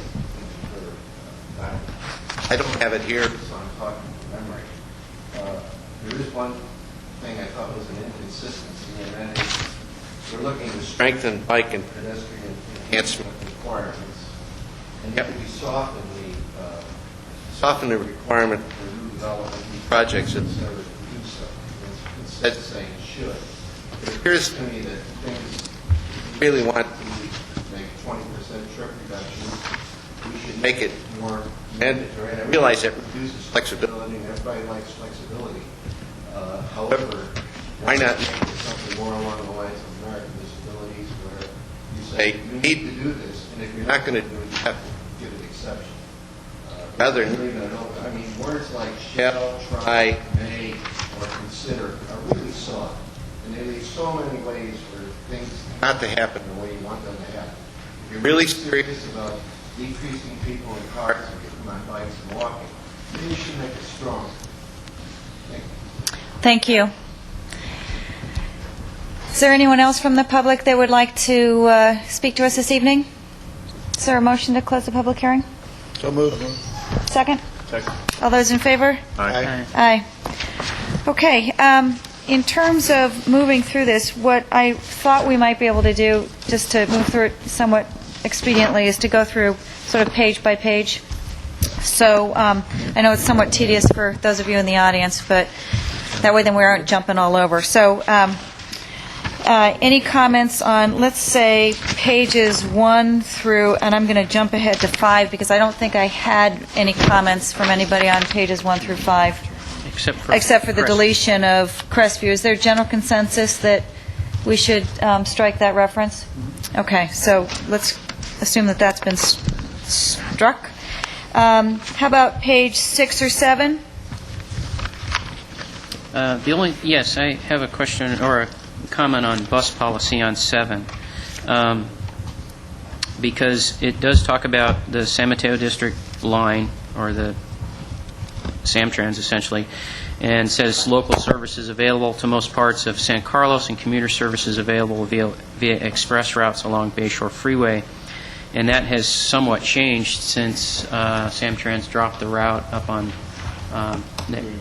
yeah, exactly, 261 I think it is. Right. You wanted to add the same sentence, didn't you? Yeah, I also wanted to add that sentence. It's true. But, so you'd like to add, the city supports increasing the number and frequency of commuter and express buses during peak hours as a method of increasing ridership? Well, something I wanted to bring up, and I think this policy should address it, is do we want to continue to support a Samtrans system that runs up and down the peninsula the same as the train does? Or do we want to support what worked for us, which was a system that went into the city, little buses that can run up and down through the hills and pick people up? It seems to me what people wanted when they wanted Scoot was they wanted Scoot to the schools and they wanted Scoot to the train. And then we had the elderly who wanted Scoot around town. And Samtrans can never meet that goal, and they can never meet that need. And perhaps what we should be talking about is supporting more, in our policies, we should be talking about supporting a system like Scoot and not so much a system like Samtrans that pretty much, in my mind, it duplicates exactly what the train does. If we can get people from within our town to the train, then they can go north and south all they want to the next town. And if the next town has the same kind of policy like we do, then they can get around within that town. So, Matt, what are you proposing as a policy statement? That we support, instead of saying we support the bus system as it is, that we support shuttle services and that will meet the needs of the community and not say anything about Samtrans whatsoever. Maybe what we need, recognizing the introductory comment here that we're really defining the three modes of transportation, perhaps we need a separate policy that talks about enhancing and supporting transportation in our community. So advocating for additional like a shuttle system. Yeah, like a shuttle, like the small buses, like whatever we want to say, but just leave the definition. We're defining rail, we're defining bus, we're defining air. Then what is our policy in terms of dealing with our own needs? Mm-hmm. And perhaps that's where that can come in most effectively, Matt, because that can deal both with the schedule for the train, which we've heard a lot about under the new cutbacks, and the enhancement of bus routing through town. And so where should we put that? Would go under, actually on page 12 or 13 under the transportation policies. And I'm looking actually at, we talk number 4 and, 4, 5, and 6 all sort of speak to sort of what you're saying, but not specifically. I mean, it does say that the city shall support local schools and, i.e. school bus shuttle programs. Mm-hmm. And in 5, it's the city shall encourage city employees to utilize alternative transportation. But I think perhaps what you're saying is that the city should support policies or support programs that feed into existing other alternative public or other public transportation types of systems. Folks, I would like to be a little bit more specific. I do think the whole idea of Samtrans is a little outdated for us as a city. Why should we support that kind of program? It does not work. And so what I would specifically like to say is we would support our transportation policies for San Carlos is that we support a shuttle system like we had that works for our community and feeds people into the Caltrain system, and not make any mention of Samtrans whatsoever, except, as Tom is suggesting, it's there now. We have to recognize it in this statement here on page, wherever that is, page 7.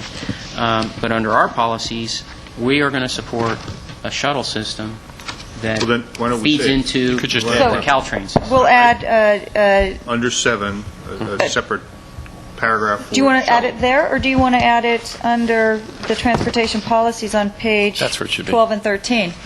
Yeah, yes. This would be a transportation policy. So you could leave public bus the way it reads now on page 7. As an existing condition. It's an existing condition, unless you want to say local service should be available for most parts of San Carlos as an existing condition. Okay, then, I'm not sure it is available. Matt, maybe to support. And then what add you- a policy or enhance one of the policies on page 12 to indicate that you would encourage a local shuttle system that would feed into other forms of regional transportation. And I would like to separate that from item 4, because item 4, we're saying Yeah, no, would support the he's saying schools that. No, to do that. he's saying that. It's a separate line item. And so we would have a separate item that would talk about Right. a shuttle bus system that would feed into the Caltrain. Would feed Can I- into forms of regional Existing- transportation. Existing forms of Can I transportation. suggest we use the terms intra-city, so it's within the city, Yes. and favoring an easterly, westerly access? Because all of these Yeah. transportation routes are north-south. And what we Exactly. really need is people to get out of the hills, get down to the train, get down to the That's right. to one of these corridors. Okay, so what I have as the language is that we would encourage and support intra-city, and in parentheses, ideally east-west orientation, in the form of a local shuttle bus service to support other forms, or to feed into other forms of regional transportation. Right. Does that work? That would- Okay. Actually, on that same page, did we want to, under rail facilities, to strike the last sentence that is really more of a policy statement? I would. Okay. Strike the last sentence. Strike the last Yeah, sentence. That's right. Okay, I'm seeing That heads makes it nodding. consistent. Okay, pages 8 and 9. And again, on 9, scenic routes, we had a public comment for looking at adding Holly Street. I don't know, my personal opinion is I think we should look at striking El Camino Real and Alameda and focusing on Britain, Club, and Crestview. But I don't know if there's general consensus for that or not. I would urge that we leave El Camino in there. I would too. Yeah, Okay. me too. Only because it's, at some point in time, if what we're told is true, it's going to be, The Grand Boulevard. no, it's going to be dumped in our laps. It will no longer be a state Highway. highway. It's going to be the individual, so we Okay. might as well recognize it. And it is a major thoroughfare. Yeah. Let's get in here. I I would, think Bob's right about Holly, I Yeah. don't know.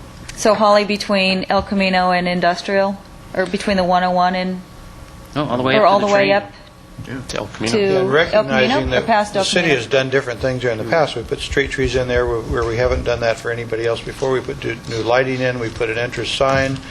The rest of it's private property. You can't do a whole lot more with it than we've done. Underground Other than utilities. encourage people to keep their homes and/or rentals, because there are some of those there too, up into good shape. So without widening the street or taking away the housing and eminent domaining the whole thing, which we're not, there's no plans to do that whatsoever. I don't even mean to say the words. I mean, what else can you do?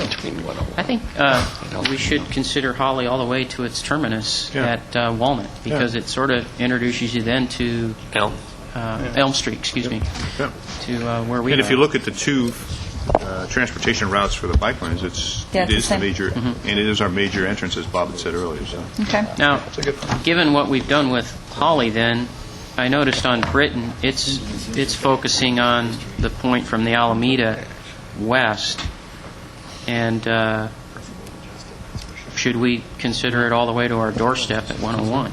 Yeah. Since this is a 20-year document, and we're talking about, front door and Helps landscaping.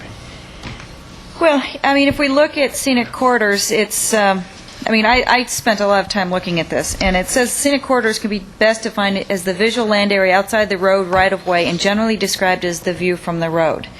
And so if you think about as you travel, the view from the road and trying to make that a pleasant driving or walking or bicycling experience is kind of how they've defined the scenic corridor. We've, I think, broadened it to have it be a policy that has to, how do we want our streets, certain streets to look. I don't know how much we can actually do from Alameda actually down, because a lot of that area is public property. Private property. Yeah, We've but got he's the just park saying the whole way. I tend to agree with Matt on this one. Is that if you look at, again, back to this map for the transportation plan, Your attachment. it is Yeah. attachment 6. Sorry. And Britain is actually, like for the schools, it's a dividing point. It used to be a dividing point for Paramount versus Sequoia. It's the major thoroughfare. It's named at 101 as an entrance to the city. So if we're being consistent with Holly, we should be consistent with Britain. Okay. That it is an That's entrance. all the way down to 101. So we will change Britton Avenue from 101 to Crestview Drive. And looking to add Holly from 101 to Elm Street.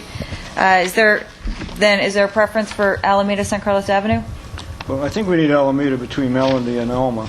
We don't need the whole of Alameda. That's not a lot of view. But the view from over St. Charles to the bay is probably the best view in town. So I'd like to keep that part. So, But as a major thoroughfare, Alameda still picks up a lot of traffic. A lot of local people use it to get from the northerly parts of San Carlos or from Belmont clear to Sequoia Hospital. It's a street that deserves at least some attention in terms of making sure that it's appropriately maintained and looks attractive, because it is a window to the city in a certain respect. So you advocate keeping it all? I'd advocate keeping it. Yeah, No problem. All of it. All of it. okay, what about San Carlos Avenue? Same? Same thing. Should we break them out? Does it make sense to split them out? Yeah. I think it does. I agree with that. So that's not too hard to do. Okay, so staff has adequate direction on that? All right. Anything else on pages 8 or 9? Page 10, Matt had under 3.4 question about smart growth and sustainability principles.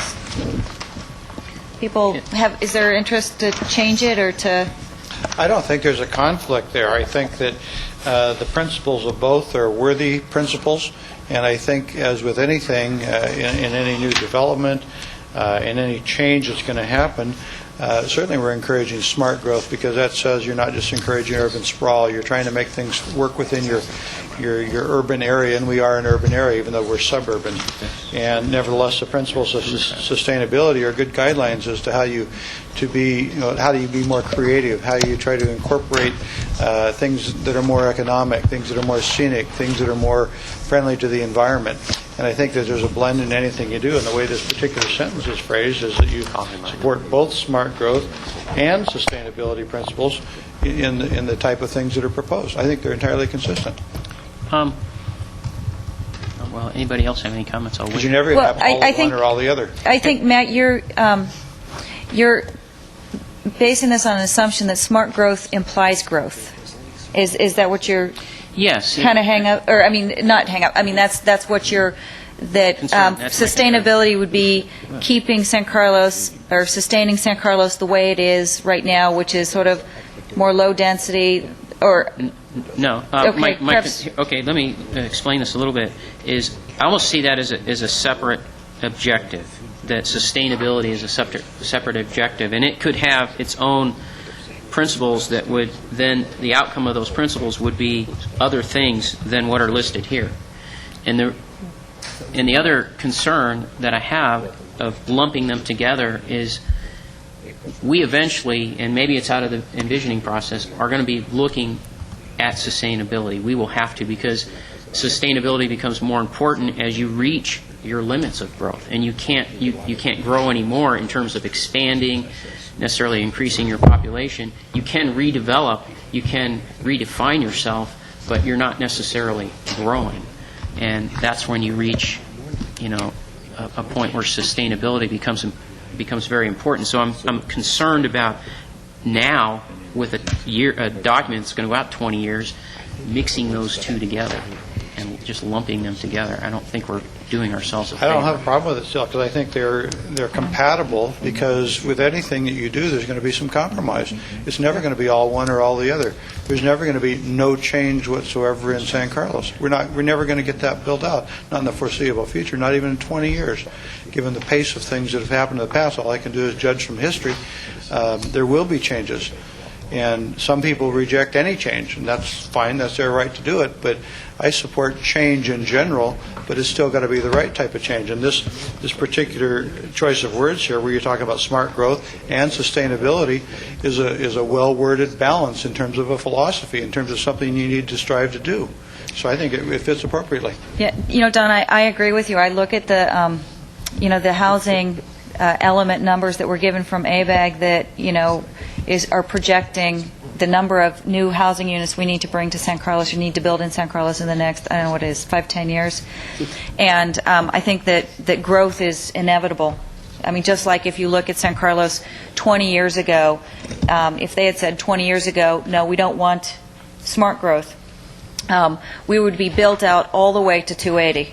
And we would have no open space, because they would say we want a certain, we're not going to increase the density within our core areas. We're just going to continue to push out, continue to sprawl. And from my standpoint, I think if we assume that growth is inevitable, and we're going to have to accommodate new people coming to California, new people coming to San Carlos, and being able to maintain a diversity of housing, a diversity of jobs, and a diversity of people within San Carlos, then I think the way to do it is using smart growth principles rather than not using smart growth principles. So I'm not clear. They're contradictory in your view? Yeah, they are, because if I were to write this, I would write support smart growth principles to reduce travel time, so on and so forth, because those all apply to smart growth. But if I were to say support sustainability principles, I could come up with a whole another list that have nothing to do with, increasing housing or jobs or so forth. Sustainability, principles to encourage redevelopment and, new use to old structures, those kinds of things. Maintaining your open space. How about this? I was looking, because I thought I saw it in the sustainability document. Why don't we, if you don't mind, let's compromise here. We do this when we do the sustainability, and if it feels that we need to add, because I think you have a point, but I don't see them as contradictory. I think they're complementary. If I could rewrite just... another one. Mm-hmm. Liz, did you want to just... For assistance, through the mayor, if I could, there are a couple of sources that I can cite that might help the discussion. The State Office of Planning and Research, the Library of Congress, for example, and the American Planning Association all tie those two, smart growth and sustainability, together, because they do see housing, reduction on reliance on automobiles, that kind of a thing, as elements of both of those concepts. So if that helps, those three organizations have treated the two together. Yeah, I actually assumed that because smart growth and sustainability are all in caps, as if they are a defined title of certain principles. It's not like we're citing a specific reference, but I think just from more of a conceptual. How about if we might do this then? If we could just add to, we've got this long list of what we're looking for, and perhaps if we could add something that does address redevelopment and reuse of existing structures, because that is a sustainable policy, that you take existing what you have and you reuse it, and something that would address maintaining existing open space that we have in the city. Matt, if you look, the goal 3 is to maintain a street and highway system which accommodates future growth while maintaining acceptable levels of service. This is just an objective within that. So I hear what you're saying, and I think you've probably got entire support from most of this council about, solid policies. And I'm hoping that some of those policies will come out of the envision of the strategic planning that we have coming up that will further Okay, we'll move on. document. Okay, and then on page 11, just a reminder that we're striking policy number 4, that again references the Vista Point interchange. Page 12, I have Matt's correction of the train under number 1 goes from Gilroy to San Francisco, right? And then, yes? Sorry, I didn't bring it up because it wasn't a question, but it was more of a policy thing for us. Under transportation policies, item 8, it talks about signalizing intersections.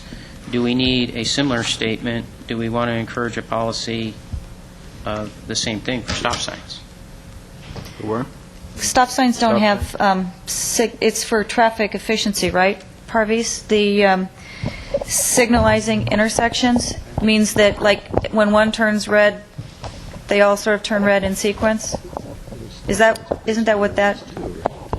Well, actually, I don't know. This has been in the general plan, the old general plan. Normally, existing intersections, normally you don't go to signalized intersection. You go to stop signs, and after a while, stop signs are not working. You have to go to traffic signals when the section meets the warrants. So whether you want to talk about signals or stop signs, when the intersections meet the warrants for these devices, we just don't go. So should this, excuse me, Parvis, should this simply say then the city shall consider traffic control at intersections when traffic volumes and safety warrants are met? Sure. Okay, let's do it that way then, if that's all right with everybody. Sure. Yep.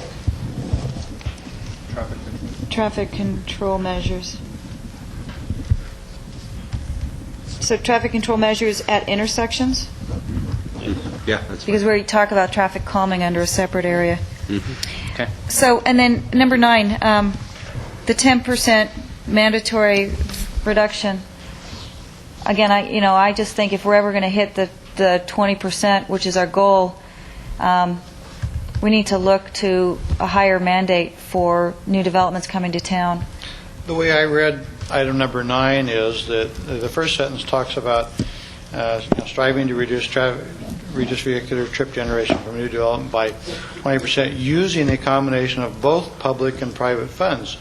And then it says, a sentence later, for private development projects, no less than 10%. So the 10% is, or no less than 10%, is more reference to the private part of the public and private part of the 20%, is the way I got it. So I did, by putting 10% on the private part, or no less than 10% on the private part, to me, that's consistent with the 20% that's both public and private. But that puts the onus on the city for an additional 10% in order to try to achieve this goal. Up to 10%.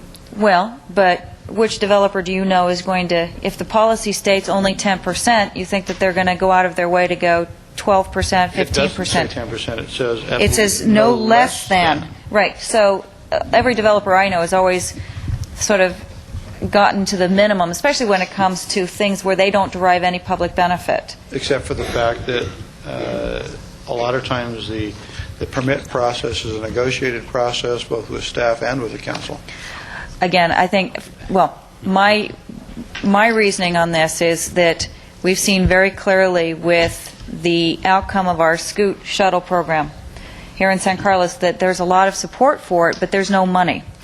Now, if we can look at increasing the 10% to 15% or some staggered goal towards 20%, requiring that they either kick in money or that they have, some responsibility towards trip reduction, I think as we look out 20 years, if we don't do this now, 20 years from now, we're going to be so overloaded with traffic because we haven't started now saying, you know what, we need to start pushing new businesses to try to get their employees onto public transportation or to carpool or to help fund alternative transportation like the shuttle here in San Carlos. And I would just, again, this is a policy document. From my standpoint, if we're going to try to ever get to this goal of 20%, which is, I think is a stretch, I think we need to try to push more out onto the private sector, and not assume that we in the public sector and local government are going to have the money to fund these programs. Question or comment on that. I do think that 20% is a laudable goal for the next 20 years, and I think citywide that's fine. I'm a little afraid of putting a 15 or 20% on private development today, because I'm wondering if that basically discourages good development. If I have 100 jobs and suddenly I can only park 80 of them, and I force those 20 to do something else, I'm not sure that we're going to get the kind of development we would like. I'd like to say 20 is possible, and maybe 20 is something we should strive for, but I'd hate to put a shall do on the 20% for current development. Looking forward 20 years, I think it's something we could all have a goal for. So I see a conflict between the two. Yeah, it could become uneconomic. We've talked before about if we wanted to reduce traffic in certain locations, well, fine, you just don't give them the parking. And sure, you give them the square footage, you just don't give them the parking. What does it create? A big mess, basically, and it creates something that's unfinanceable, and it basically creates no project because it's unfinanceable.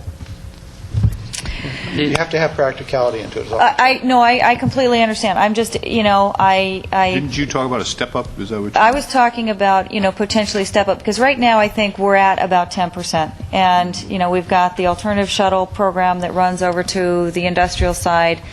We've got some carpooling. We've got, I even asked our city manager, I said, well, are we as a city setting the example? And, are we willing as a city to look at a 20% trip reduction with our employees? And, how are we starting to do this? And I think that sometimes it requires a mandate for people to start to get creative. Real estate up and down the peninsula is there's not going to be any more. So people, I think, if you look out over the next 20 years, we're going to have the same projects, and they're going to be going up and down the peninsula. And I think if we, I think all the cities are going to have the same problem. We're going to be looking out, 10 years. Heck, we're looking out 5 years from now with some projects that are coming online about how we can have them come to San Carlos without impacting our current intersection. Because if we allow all these projects to come in without sort of having some level of mandate around reduction in traffic, all future development's going to go away, because they're going to say, I can't get to San Carlos. My employees can't get to San Carlos because all of the intersections are at a level F or D, because we haven't been pushing, I think, hard from the get-go. So I just think if we're going to have a policy around transportation, or a goal of 20%, we as a council should have policies that at least start to move towards that 20%. Still has to be practical. Well, it does, doesn't it? It does. Well, it's 10%, but the other 10% the city's supposed to come up with, and yet we have no funding. We found that out through Scoot. And the residents aren't, at this point, willing to pay. There's no grant funds available. Sacramento keeps taking our money, so how are we going to get to the 20% or the additional 10%? It's bikes. Bicycles? Yeah, we're all on bikes. Okay. Well, If I could add a comment through we're the going mayor. to start buying bikes for people. Bikes are only 4%, but if I could add a comment? Sure. The way that the language is worded is should. So it does add some flexibility, even if you were to go to the 15%. You still have some flexibility, just to point out that it's not written as a mandate, but a goal. So reading for private development. We could put no more than 15% should be, and then That's how it's really worded work now. quite strongly with developers, which I think staff does right now to figure out what's feasible, depending on the use, depending on the time of day of these trips, depending on the intensity. I think, but from a policy standpoint, I would love to see, I know what we're trying to do right now is about 10% with new developments coming to town. I would love to see it bump up to maybe 15% in 5 years, and then maybe up to 20% as the should be 10 years farther out, or even 5 years farther out from that. I would think that the council in 5 years would be in a far better position to determine what's going on in 5 years from now. Absolutely, and again, that's why this is should language.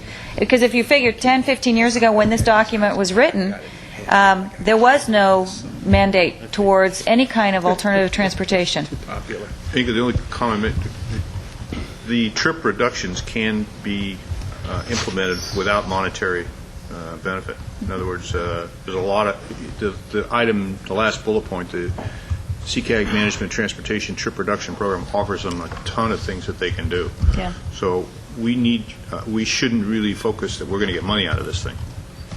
No, I'm not suggesting.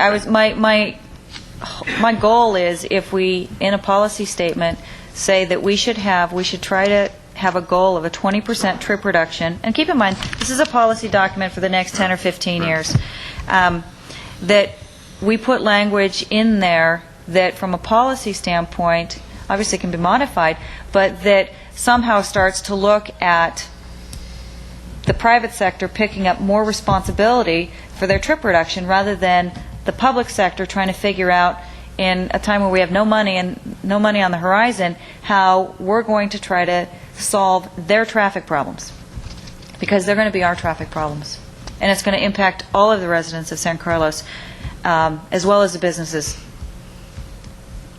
I think all that comes out when you do appropriate traffic studies and EIR studies project by project, though, too. And You'll see that. I also, I don't know, the thing that we saw on the haciendas, and I think we get from other development, if we make this too high, then it becomes a mandate that's a demand. If you leave it as is, with the 20% goal combined, is how I see it, between city and private, Right. and you say to the private, you'll have a 10%, we'll strive for a 10% minimum, you leave them some room to be gracious and say, you know what, I think we can come up with 12, I think we can come up with 15. If you put it too high, you take that option away altogether. And I also think that it's not necessarily cumulative, I don't believe, because just because you add two systems or two things that you're doing, it doesn't necessarily come out to necessarily 20%. And the other part of that is and we've seen this in negotiations that you and I have been a part of, where they say, well, you've already taken this stuff, so what's left for us to do? We'd like to do something, but you've got these things going on, so, Yeah. Well, right now, there's no mandate in here at all that anybody has to provide anything. It's a goal, and it's a no less than 10% should be. So there's no mandate in this at all. But- It's entirely... But as a fact, we do mandate. Yes. We mandated for Britain, Yeah. the project. We have mandated based upon the individual EIRs. That's where the negotiation That's where project by project Yeah. comes in. Okay. All right. Well, then I'll leave it as is. I just want to get out there that I think that if we You look got it out out there. 20 years, You got it out there. You're up there. I'm going to have to move out of San Carlos, I think, because I won't be able to get into it. It's the bike. The bike. Out there. The bike. bike. Exactly. Go on, bike. Be packed. So, and then on page 13, we're renumbering 10, 11, or 11, 12, and 13 to 10, 11, and 12. We're adding language to encourage this intra-city and east-west local shuttle service, and which will put us back at 11, 12, and 13. right. And then I actually had asked staff about putting in something that the city shall strive to eliminate on-grade parking lots, or to What? to eliminate, to reduce the number of on-grade parking lots. So, for example, Where you do look figure you'd be at, putting that? as a new item, so number 14. Go ahead. Tell us about it. Well, so if we look at, for example, Should it be goal 5? no. Give it an would- example. I think. For an example would be, like, we look at the Best Buy parking lot right now. You go out there, and we've got, it seems like, 5 acres of asphalt. It's not very efficient. It's not very pretty. But if we, in future developments, requested that perhaps as part of a future development to that site, that they consider putting in 2 levels of underground parking and giving us a nice green park in that space instead, I think that would be more beneficial from a policy standpoint to San Carlos in terms of encouraging green space. So that's where I'm not saying that they have to do it. I'm just saying that I think from a policy standpoint, we should continue to look to eliminate these on-grade parking lots, put them underground, or put them as part of a mixed-use project where you might have a level of parking or two above and retail on the ground floor, so that we don't end up with these, seas of parking lots and asphalt. I think that's a wonderful and laudable goal. I think it's entirely impractical when San Carlos land is competing with every other piece of land on the peninsula, and the bottom line is dollars. And Okay, so when you go over to Redwood Shores and you look at the Electronic Arts Building and you look at all of those, and now keep in mind, what they've done is they've put in, there's a tremendous amount of landscaping, but they've put in parking garages. And their focus over there has been on sort of more what I would consider a quality of life aspect. You see green, you see lots of landscape, you see trees. Yes, you do see the buildings, but you don't notice them, and you certainly don't notice the parking garages. And again, They're not subgrades, though. no, they're not necessarily subgrade. But it's not just these flat on-grade, parking lots. And the reason I point that out, Inga, is because I agree with you that if you, rather than have acres and acres of parking, if you can do the same thing and stack it, but above grade. I know from talking to the developers, and Don could probably chime in on this too, it's a lot less expensive to do a garage that's all above grade than to start going under. And with our water table out by the bay, when it costs $13,000, $14,000, $15,000 per space to build a parking garage, let alone go underground, which costs even more probably, you quickly put yourself in an uneconomic position unless the price of land gets so high and the forces of demand for the use of that land into a retail or an office or a corporate use, whatever, are so high that people will pay to put in the parking. But those are the forces of economics that work on their own, not because we're going to tell somebody what to do. Well, again, this is a policy document. It's a wonderful idea, but it's got to work on its own. So if then you wouldn't have an issue with putting it in because it would be a policy that's not a mandate. Well, right? I think you get a little bit, you push the limits a little bit there, too far. I disagree, Don. I'm agreeing with Inga on this because what it does is it directs to staff that this, when a developer comes in, it at least gives Liz or anybody in her position the ability to negotiate that item because it's in here. She can ask about it. She can say the council supports this. It's not a mandate, but it becomes a negotiated item. If it's not in there at all, it's not going to be negotiated at all. It's not even going to be talked about. Yeah, I look at, like the Hacienda project right across the street. And you know what? If they had put their parking on grade, we would have had basically another Wheeler Plaza and another, pretty tall building rather than they obviously felt that economically it was feasible. It's a beautiful project, and I think that if we continue to look at increased densities, especially within our downtown area, I would love to see the parking go underground or go someplace into a garage. Into Quit a garage. saying underground. Okay, go into a garage rather than just sort of these parking lots. That's exactly right.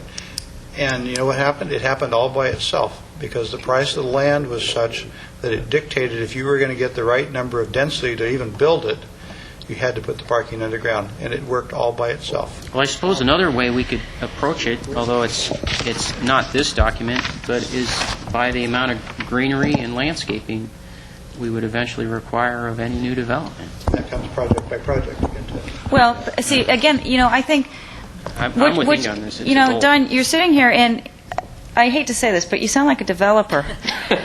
and I know, and it's you're taking the practical market approach to this, which is okay. At some point, I look at my role as a councilwoman as looking out 10 or 15 years. You're envisioning. I'm trying to envision and trying to say, what do we want to? What is the end game? Where do we want to go towards? We want to have reduce traffic. We don't want to see all these cars. We want to get people out of their cars. Ideally, we'd, Give us the wording. Give me the wording. So I would, how about encourage development to consider alternatives to on-grade parking wherever feasible. Good. Does that work for you? Because I'm with Matt, underground. Okay. Then we're telling people. Fine, fine. If they want to put it That's some of underground. Yeah. Okay. And I would recommend perhaps you put it on page 14, a new 3.4, just because we've considered it a kind of a pedestrian-friendly improvement rather than transportation policy. Or should we put it under the transportation and land use? Under, That is that what too, you're yeah. saying? So we would have it as a policy, a brand-new policy section under Goal 3.0. Right. I just want to make a final thought. If we're really intent on doing this, then we got to look at the full general plan, we got to look at zoning, we got to look at height limits, we got to look at things that would allow it to happen.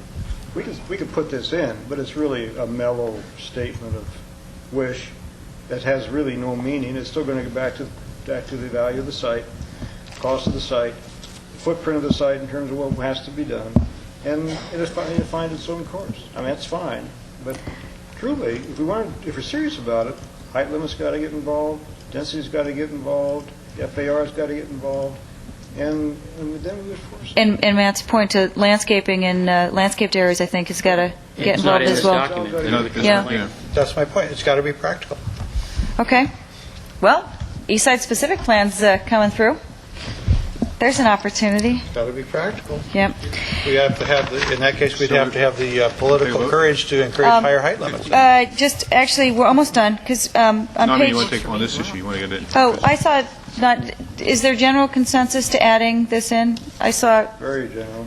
Mike nodding his head. In a very general way, I can would count agree with Tom. heads nodding. I've got it I can too. count my three, Very okay. general. Thank you. It's got to be practical. Okay, and then so we're done with page 12 and 13, correct? I'm going to come back to my item 4 under policies 1, 2, 3, 4. I'm sorry, on which page? The thing page with 14. traffic controls that recognize bicycles What as page, well as... Matt? Page 14. Yeah. I really would like that to say equally, because I think that's the goal. Simply to say, as well as pedestrians, I don't know. Maybe that's being too picky. Yeah, I think The one element here that I'm referencing that came through the Caltrain people, the problem for this particular bike rider who goes south on El Camino from the train is that he comes into the intersection, waits for the light, it won't do anything because it doesn't recognize his car. His bike. And I think that's a valid concern. I don't know that, and I think that's the problem. Whether it needs to be equal, I don't know where equal comes in. Because I can see this need without having any reference to what pedestrians are doing. So it seems to me they kind of stand alone. There's areas where pedestrians need to be taken care of and areas where the bikes need to be taken care of. And maybe they come together, maybe they don't.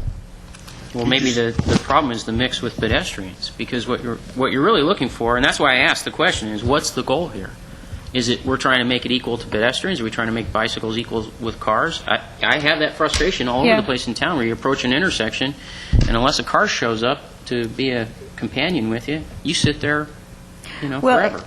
Yeah, and I look at this again under the goal, which is the overall goal is that's what you end up to doing. contribute to a comprehensive regional trail system for alternative transportation and outdoor recreation purposes. A policy... Alternative transportation on a bicycle, Right, trying to get right, to work. Right, and I think that, I don't see, I read this as I think it was intended, which is, bicycles, it was, I think, based on a lot of your comments with your frustration with the traffic signals not recognizing that you're on a bike. That's right. But now, then again, you have to get off your bike to walk over to push the pedestrian button so that it finally signals, assuming that you're a pedestrian, but you're not, you're a bike. And so I think that there's, especially along our bicycle corridors that we've outlined so nicely in that map, I think this, from a policy standpoint, says that along those corridors where there are bikes going, we should come up with things that either will recognize a bicycle as it goes through and make it easy for them. And I don't see them being equal. I see no reason why pedestrians and bicycles need to have equal footing or equal standing from the standpoint of this statement. And maybe we're drilling into the problem here, is that because the wording is approaching this from the point of view that all over town, we've got intersections and places where pedestrians can get across because they can hit a button and the walk signal comes on. And this is almost saying the problem is you can't do the same thing with a bicycle. So it's approaching it from the wording is approaching it from there's a problem. And instead of approaching it from there's a problem, if it simply says support traffic controls that recognize bicycles and pedestrians, or simply says support traffic controls that recognize bicycles. Well, I think it does say that. But if you disagree, I mean, can we change the as well as to and? That would be good. Okay, okay. Here's just to explain very quickly. The reason I don't like the wording is because it might give direction to staff or anybody else to go around. Dual purpose. Or all the places that have existing pedestrian crossings and say, oh, we got to put in something for bicycles. That's not the point. The point is they could be separate from each other, and the wording needs to reflect that. So we're going to make that change. And then the last one I had is actually on the same page, 3.2, with this multimodal. I know I am wordsmithing this, but I really think that we need to be more specific about encouraging transit-oriented development and putting in a policy statement that we're recognizing that we can't do it just here in San Carlos, that it's part of a more regional approach to smart growth and sustainability, and that we ought to have a policy in there that we're going to continue to or strive to work with our local, regional, and state representatives to try to encourage and continue to promote transit-oriented development, specifically along the rail corridor, where I think it's absolutely important.